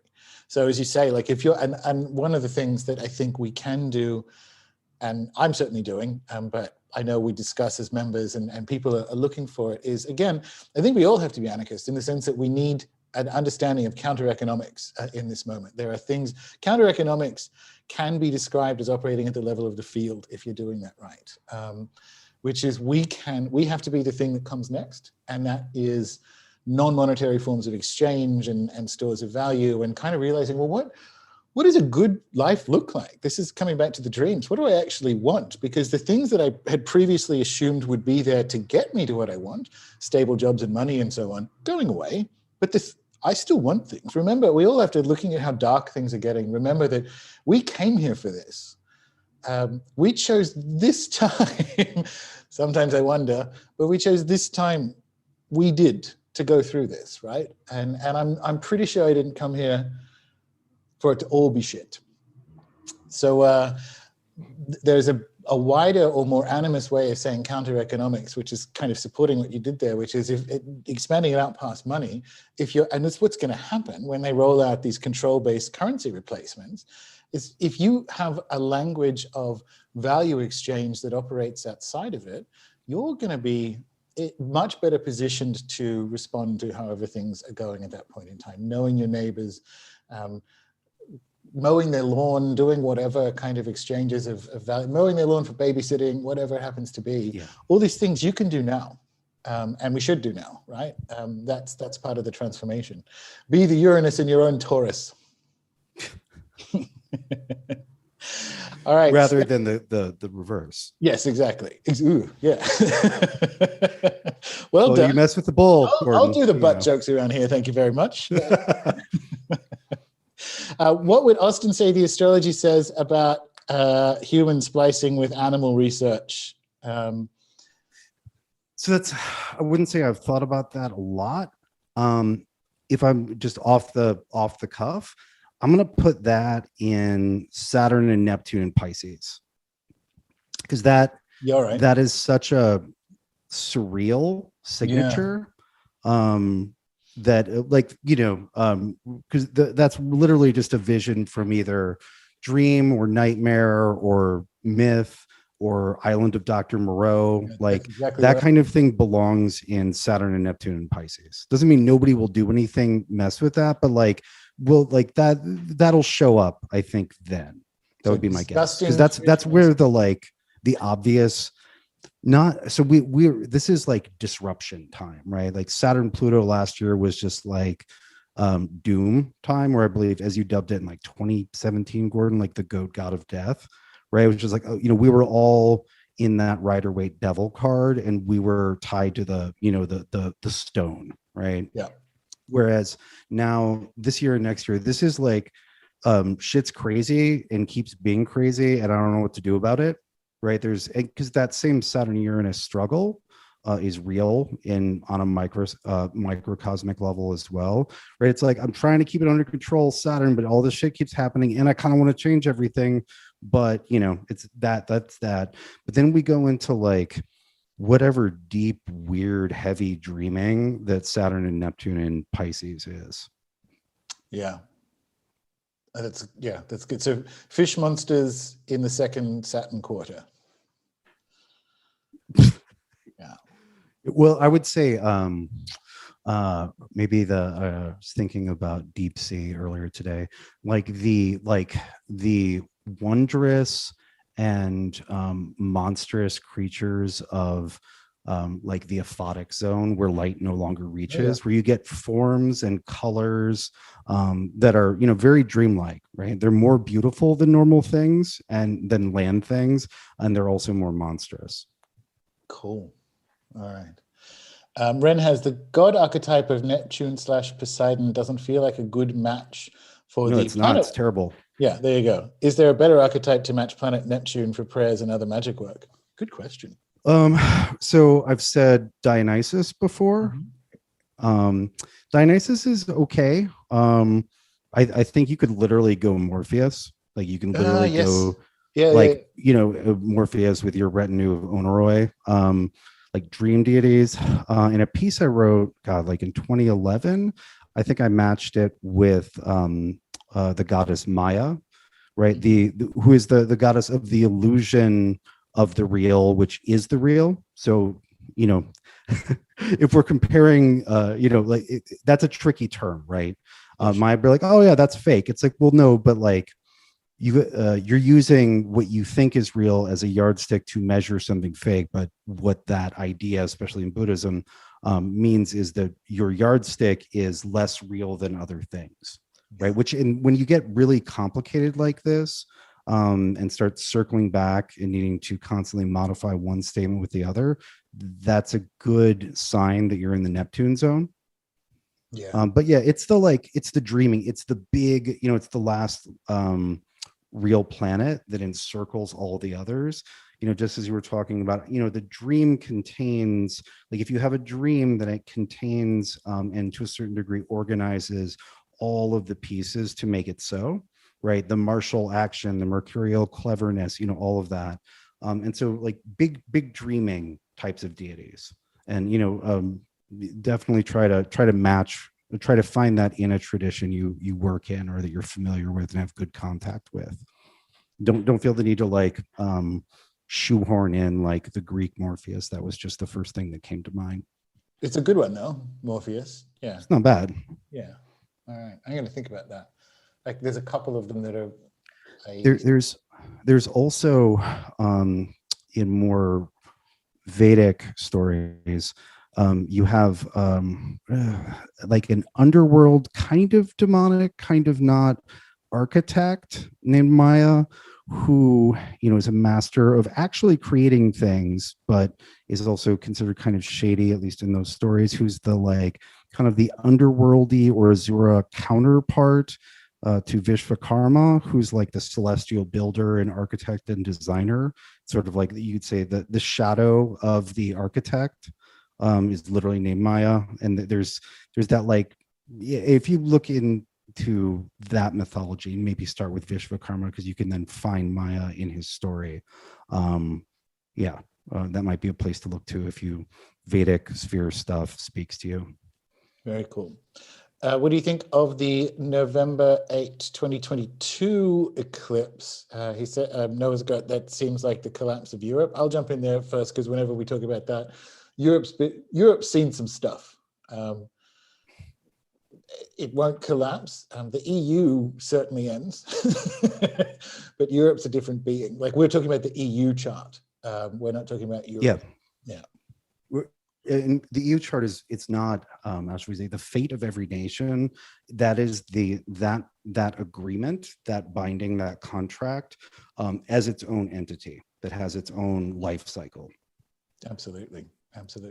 But in answer to your question, from an Armstrong perspective, the panic cycles away. It looks like there might not even be midterms in the US. You might swap out your president. Realistically, the one you've got now might die. I mean, that seems more likely, but the politics in Europe and the US in particular next year is a mess. From an Armstrong perspective, like I said, you haven't seen anything like it, the chaos that's coming. And it's not surprising then that we have civil unrest because you don't even need to know. This is interesting, isn't it? Like, and this is what I mean about have opinions, but don't operate from them. You don't even need a take on what you think that's going to be, just to know to almost stay away from it, right?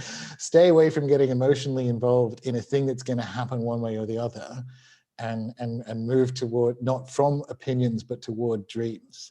And that's all I can, when I say all I can think of, that's not a consolation. that is the teaching of this moment, right? I think it's one of the things we all came here to learn.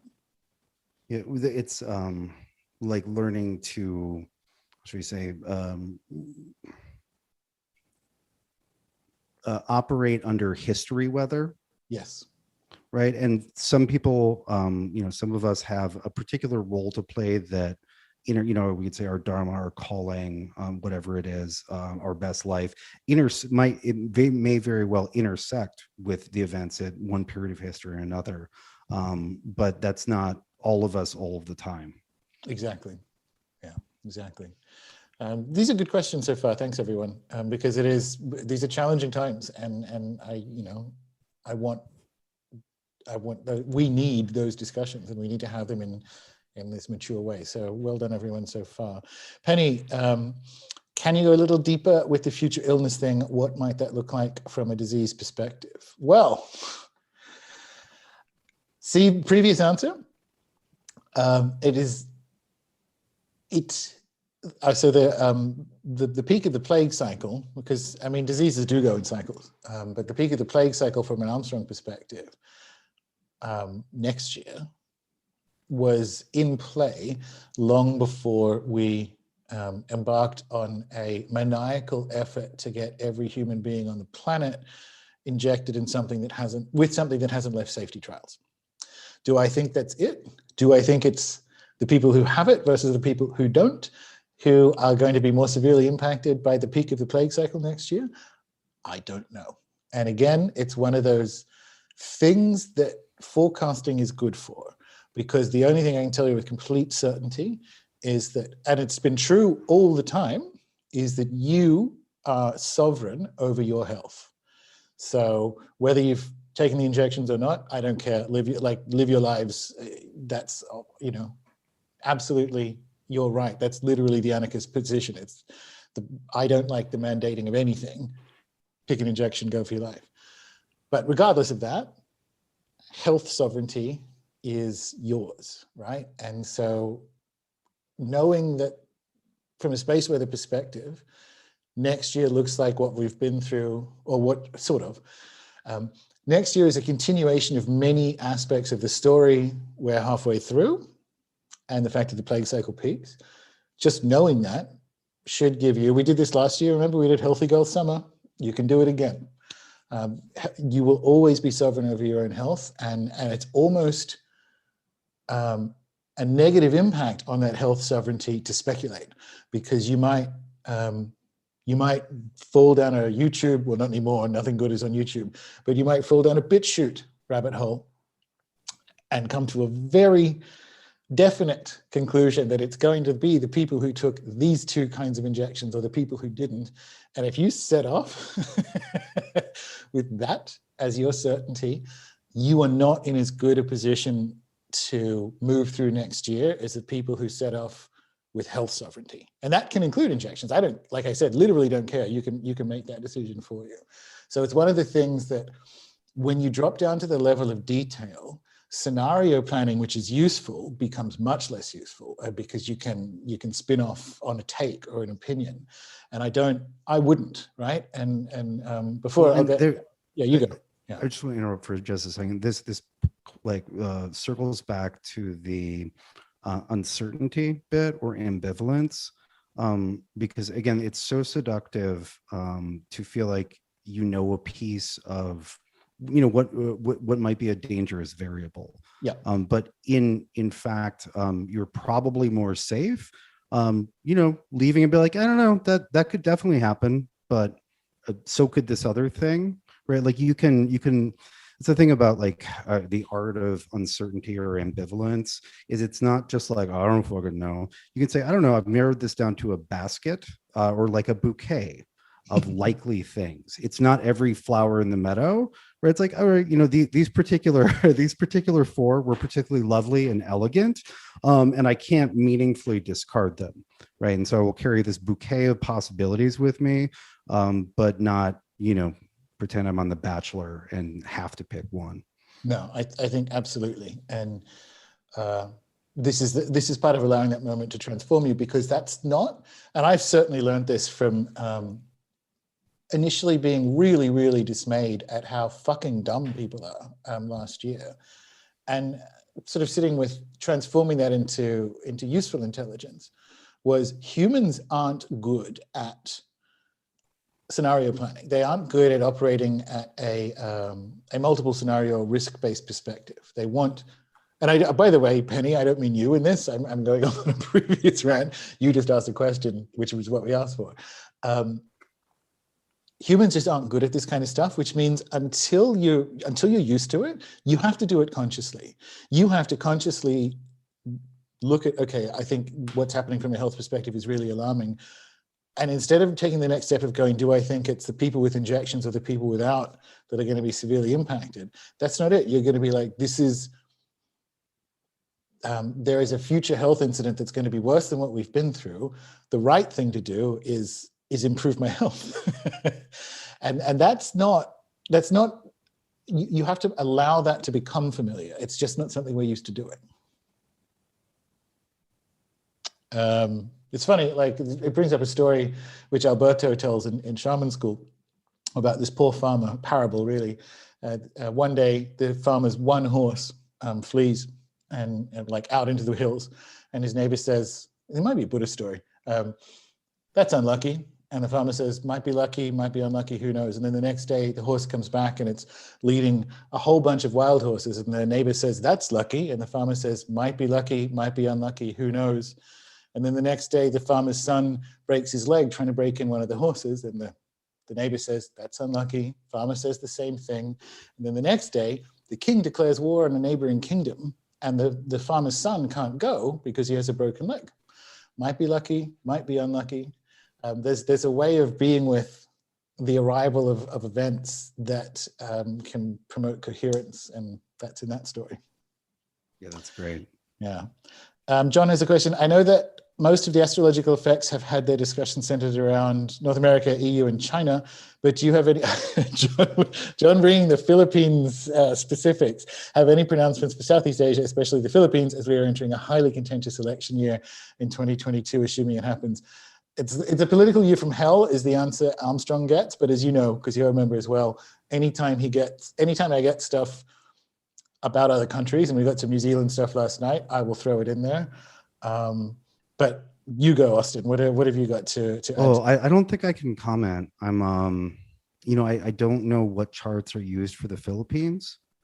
And I'm just not as familiar with the situation. I can't really meaningfully say how the astrology interacts with that. What I can say is that generally speaking, if we're in if like a big, important, complicated thing like an election is supposed to happen within a wedge of time that looks, gnarly, then that's probably not going to go. It's probably not going to be great.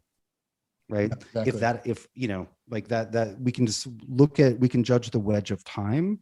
And maybe one way to look at it on a very simple level is if you're like, if the thing happens in a gnarly wedge of time, then it will probably, then you're looking more at how could this go wrong, or how could this play out in an ugly way. Whereas if it's an unusually nice wedge of time, especially if it's much nicer than what people have been going through, because we always like reset normal to whatever we're living through. And so when there are, terrible configurations and all that, we're like, oh, that's normal. And just a little ray of sunshine is like, oh, I never expected the sun to shine again, and vice versa. Mm-hmm. And so, you look at the thing, and then if the time period is nice, then it'll be a little smoother than maybe you were thinking. And if it's gnarly, look at the negative possibilities, how it goes sideways. And the only thing just suddenly realizing I would add to that is that the Philippines has the same problem Australia does, which is it's in the process of, so our chief military ally is fighting with our biggest export market. And what both the Philippines and Australia would need to navigate that is a statesman. And neither of us have it. There are no statesmen. It's one of the kind of losing the mandate of heaven moments that we're in. You do not have, and neither do I, John, politicians who are up to the task of moving into China's century. And where it's more acute for the Philippines, of course, is that you are closer to the inevitable theaters of conflict that are going to happen, or may happen, or are more likely to happen in the middle of this decade, right? So that's contested zones. Yeah, exactly. But the challenge is there, and your politicians are as simply not up to it as ours. Well, and that raises a really, I think, interesting question, Gordon, which is like, when do we get our like age of air leaders? Like the people who are like, okay, I see this, right? So we're not going to apply like a 1964 Cold War model to the present because we're just in a different era. You know, a lot has been, there's been a lot of, I don't know, I think deserved wailing and gnashing of teeth about how I don't want to say this in a shitty way, but how old a lot of the people in the highest positions of power in the United States are. And youth doesn't fix everything, but like, as far as, you know, orienting towards the times, it can be very helpful. And it'll be really interesting to see what, you know, the leaders, good, bad, and other, but like the age of air leaders, like what they look like as they arise as a crop. That will be interesting, because there'll be, I'll have to think about that, because I feel like they're going to be at the top. There's going to be not much in the way of middle management, right? So there's going to be the top, and then there's going to be like a community-based relational stuff, and then there's going to be distant. I'm just thinking like from the 2030s, that's literally going to be the case, but yeah, that is a good one. Well, I don't know. It makes me think of, again, like who are the good leaders, who's really effective during the age of air last time, right? And that was like the age of air last time began with the with the Mongol conquest, right? And it's like almost thinking of the cons, like who can lead a mobile horde, right? It's the age of air, right? Like who can lead a mobile nation, right? Like not who can defend a castle best. Who can defend a castle best was not the, was not the winning strategy. It might have been a useful skill at certain points, but it was like who could lead a mobile collective, a dynamic mobile collective. That seemed to be the style of leadership. That brings up what we were talking about last week, just privately, which is when we're looking at the historic parallels. Who gets to be the barbarians and what do they look like? And we've sort of settled on people with like their own cryptocurrencies, or people with kind of like mastery over digital currency and other, because that's sort of like the horse, right? To be able to. And it's worth noting that if we look at Alexander's conquest, a big part of his military superiority was his extremely innovative use of cavalry. Yeah, right? It's the horse again. Because what we're talking about, the sort of shift, whatever you want to call it, the Pachacudi, which I'll tell the members about, but it's basically allow this moment to transform you. No, I'll get to it in a minute, but what happens the last two times that Austin was mentioning, so Mongols and the quote unquote fall of Rome, as in the rise of Constantinople. The barbarians quite literally made out like bandits. So there are people. So there are ways of being with this moment that have opportunity and promise, right? And so that's why we were having the discussion. It's like, who are the barbarians this time around? And I mean that in a non-judgmental way, of course. Yeah. The Romans didn't. I mean, and when I say non-judgmental, with the sort of the dispassionate view of an historian, but who are the barbarians this time around? Yeah, well, who are the people who lived in, how should we say, more mobile arrangements? Absolutely. And that we don't have an answer to that, by the way. Like we just sort of said, well, it'll be something that doesn't exist yet in the crypto space, might be the replacement for the horse. But we leave that as a question for you, that at moments like this, there are barbarians, and I don't necessarily, it's not as glib as saying, be the barbarians, but think about being the barbarians. Rather than not. Awesome. Next one. For those of us in high fire danger areas, any space weather coming up in Q3 that might particularly favor mitigation? Mansion's got your back.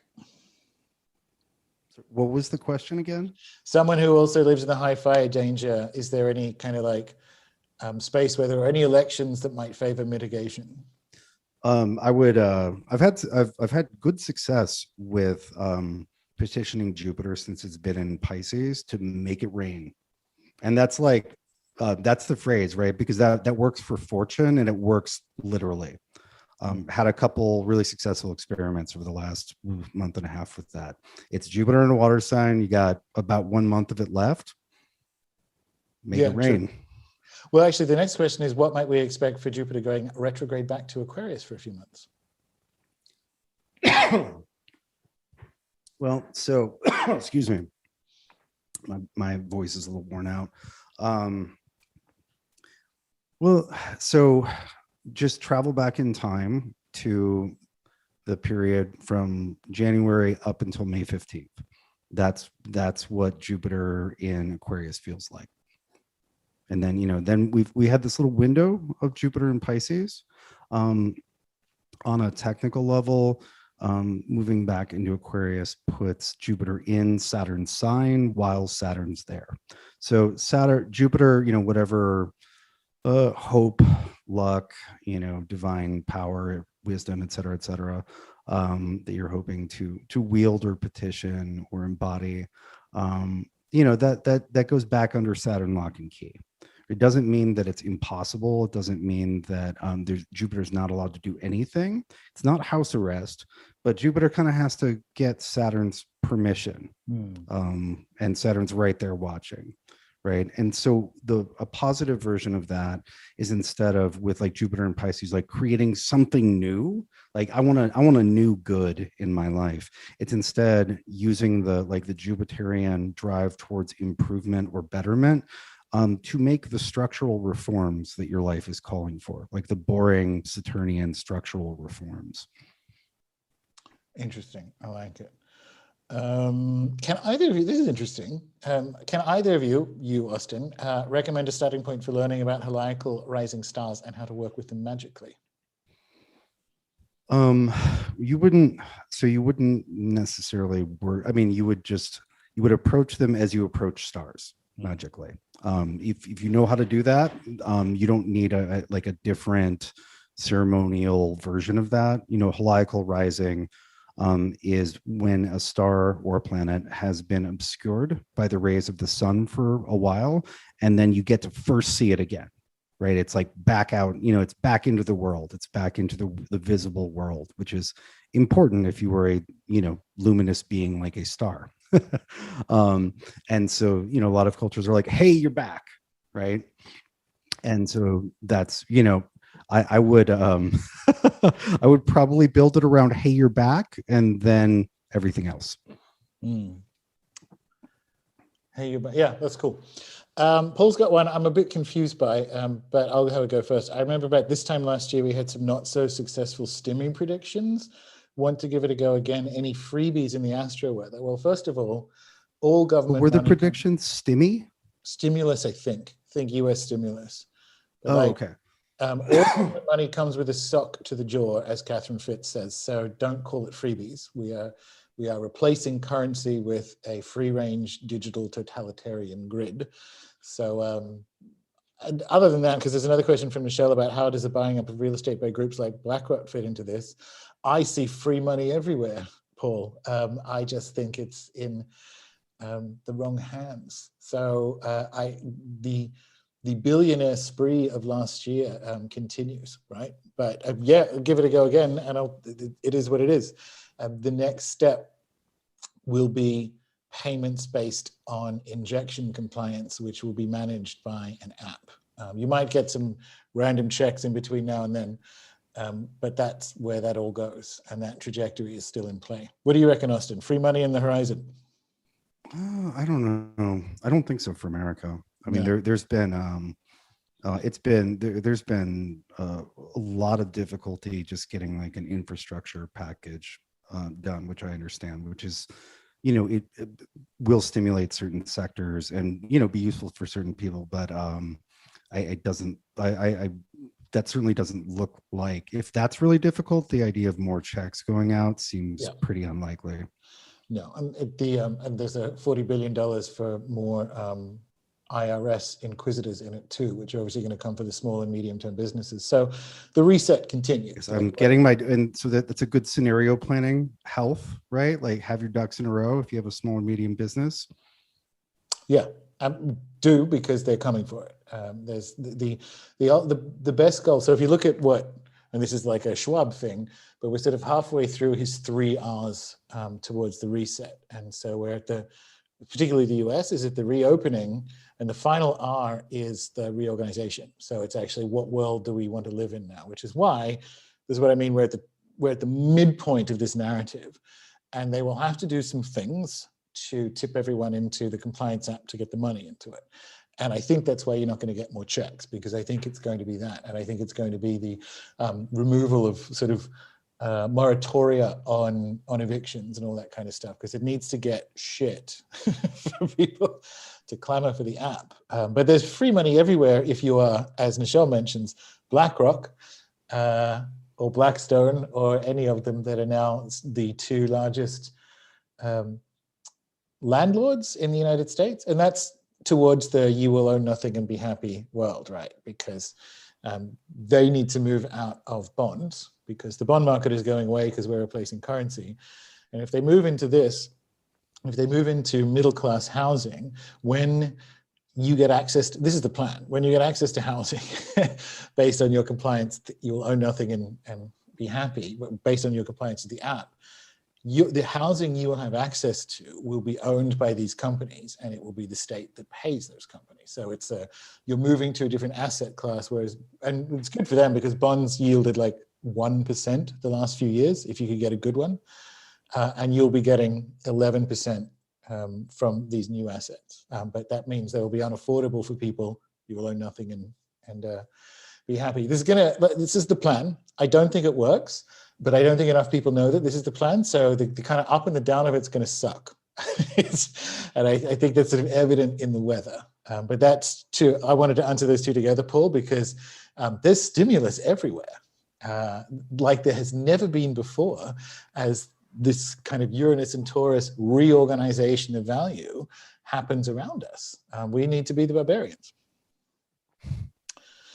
Cool, answer live or done. Oh, I think I missed that. Done. No, good. Lucky last. What shall I do? What should we do? That one seems too detailed. No, you can ask that as a Q&A thing, but it's in the space weather, and it doesn't, the up and the down of it. Like, he wants to know why the techno crazy won't work. It fails because it is fundamentally a tyrannical system, and once people work that out, and you can notice that in the pH. I expect, and I don't know how, but I expect that is a big part of the civil unrest that happens around the world. Well, is happening around the world, but will continue to happen. So I don't know. I don't have a take on it. I'm just scenario planning the up and the down of the hijack.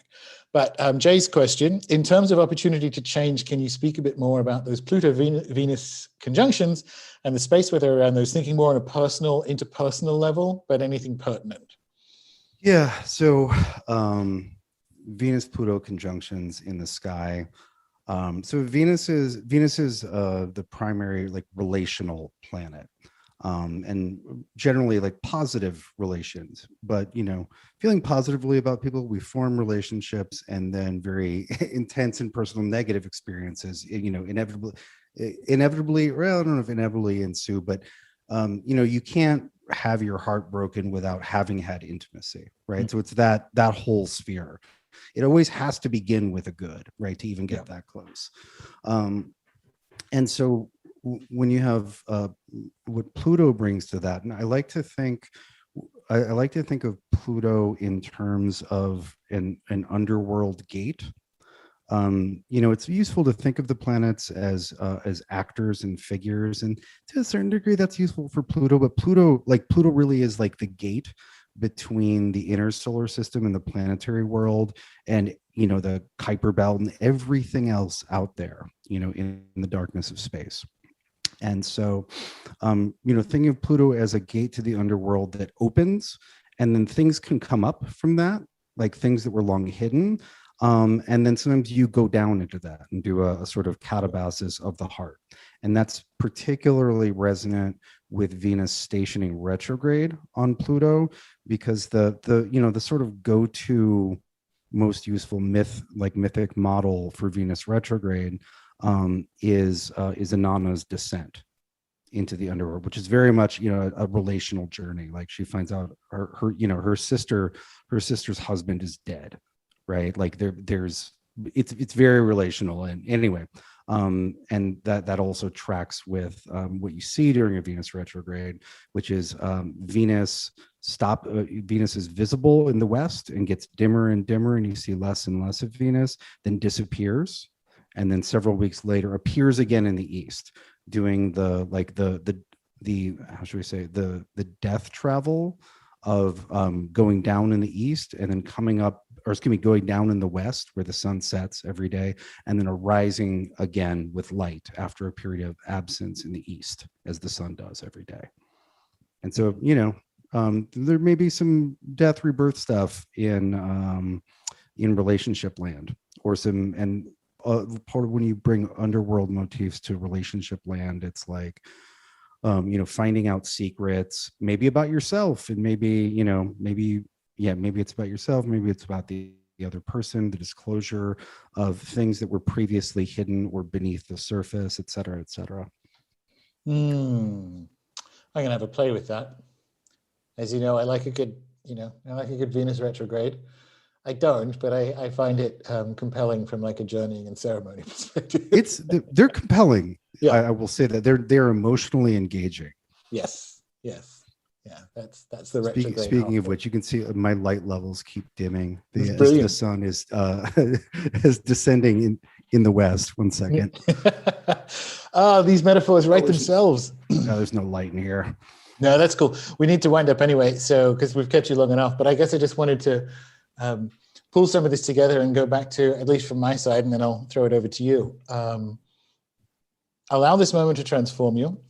And in terms of like action items, which is in fact a pre-transformation thing to do, fill up on joy, like take every opportunity to fill up on joy, fill those camel humps with joy.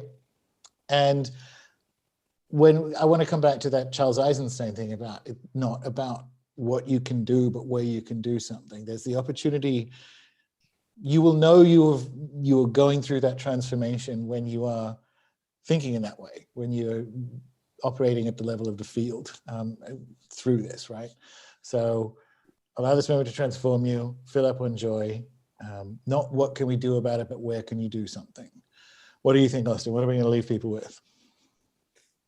It sounds good. I mean, I don't know about the how so much. The timing is a little easier for me.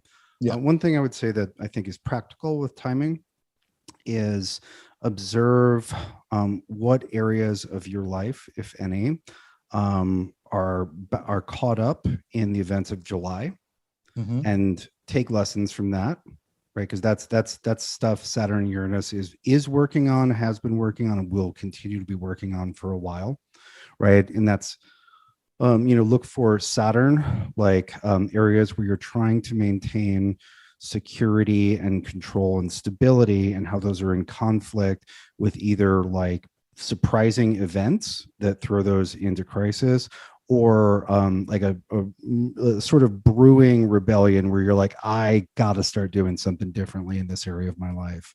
Like that's kind of what it looks like on an individual level. But keep an eye on that in July, and then think, okay, so I have until November to make some upgrades. I like it. That's really because all this stuff comes up again in November. Yeah. And also that's really good to leave people with, because it's not just in November that it comes up. It's the good side of July is that you'll see like, I see this is going to be with me for a while. Yeah. That's kind of where let July kind of help locate the project. Yeah, very good. Well, sir, I mean, we talk all the time, so I'm going to say see you in 6 months, but see you in 6 months. Buckle up, everyone. See you. It'll be really interesting to recap. Yeah, well, God. And thank you everyone for the excellent questions and for the dynamic chat that's been going on as it happened. Always a pleasure. And yeah, have a good one, Yeah, everyone. always fun. Yeah, take care, everybody. Bye.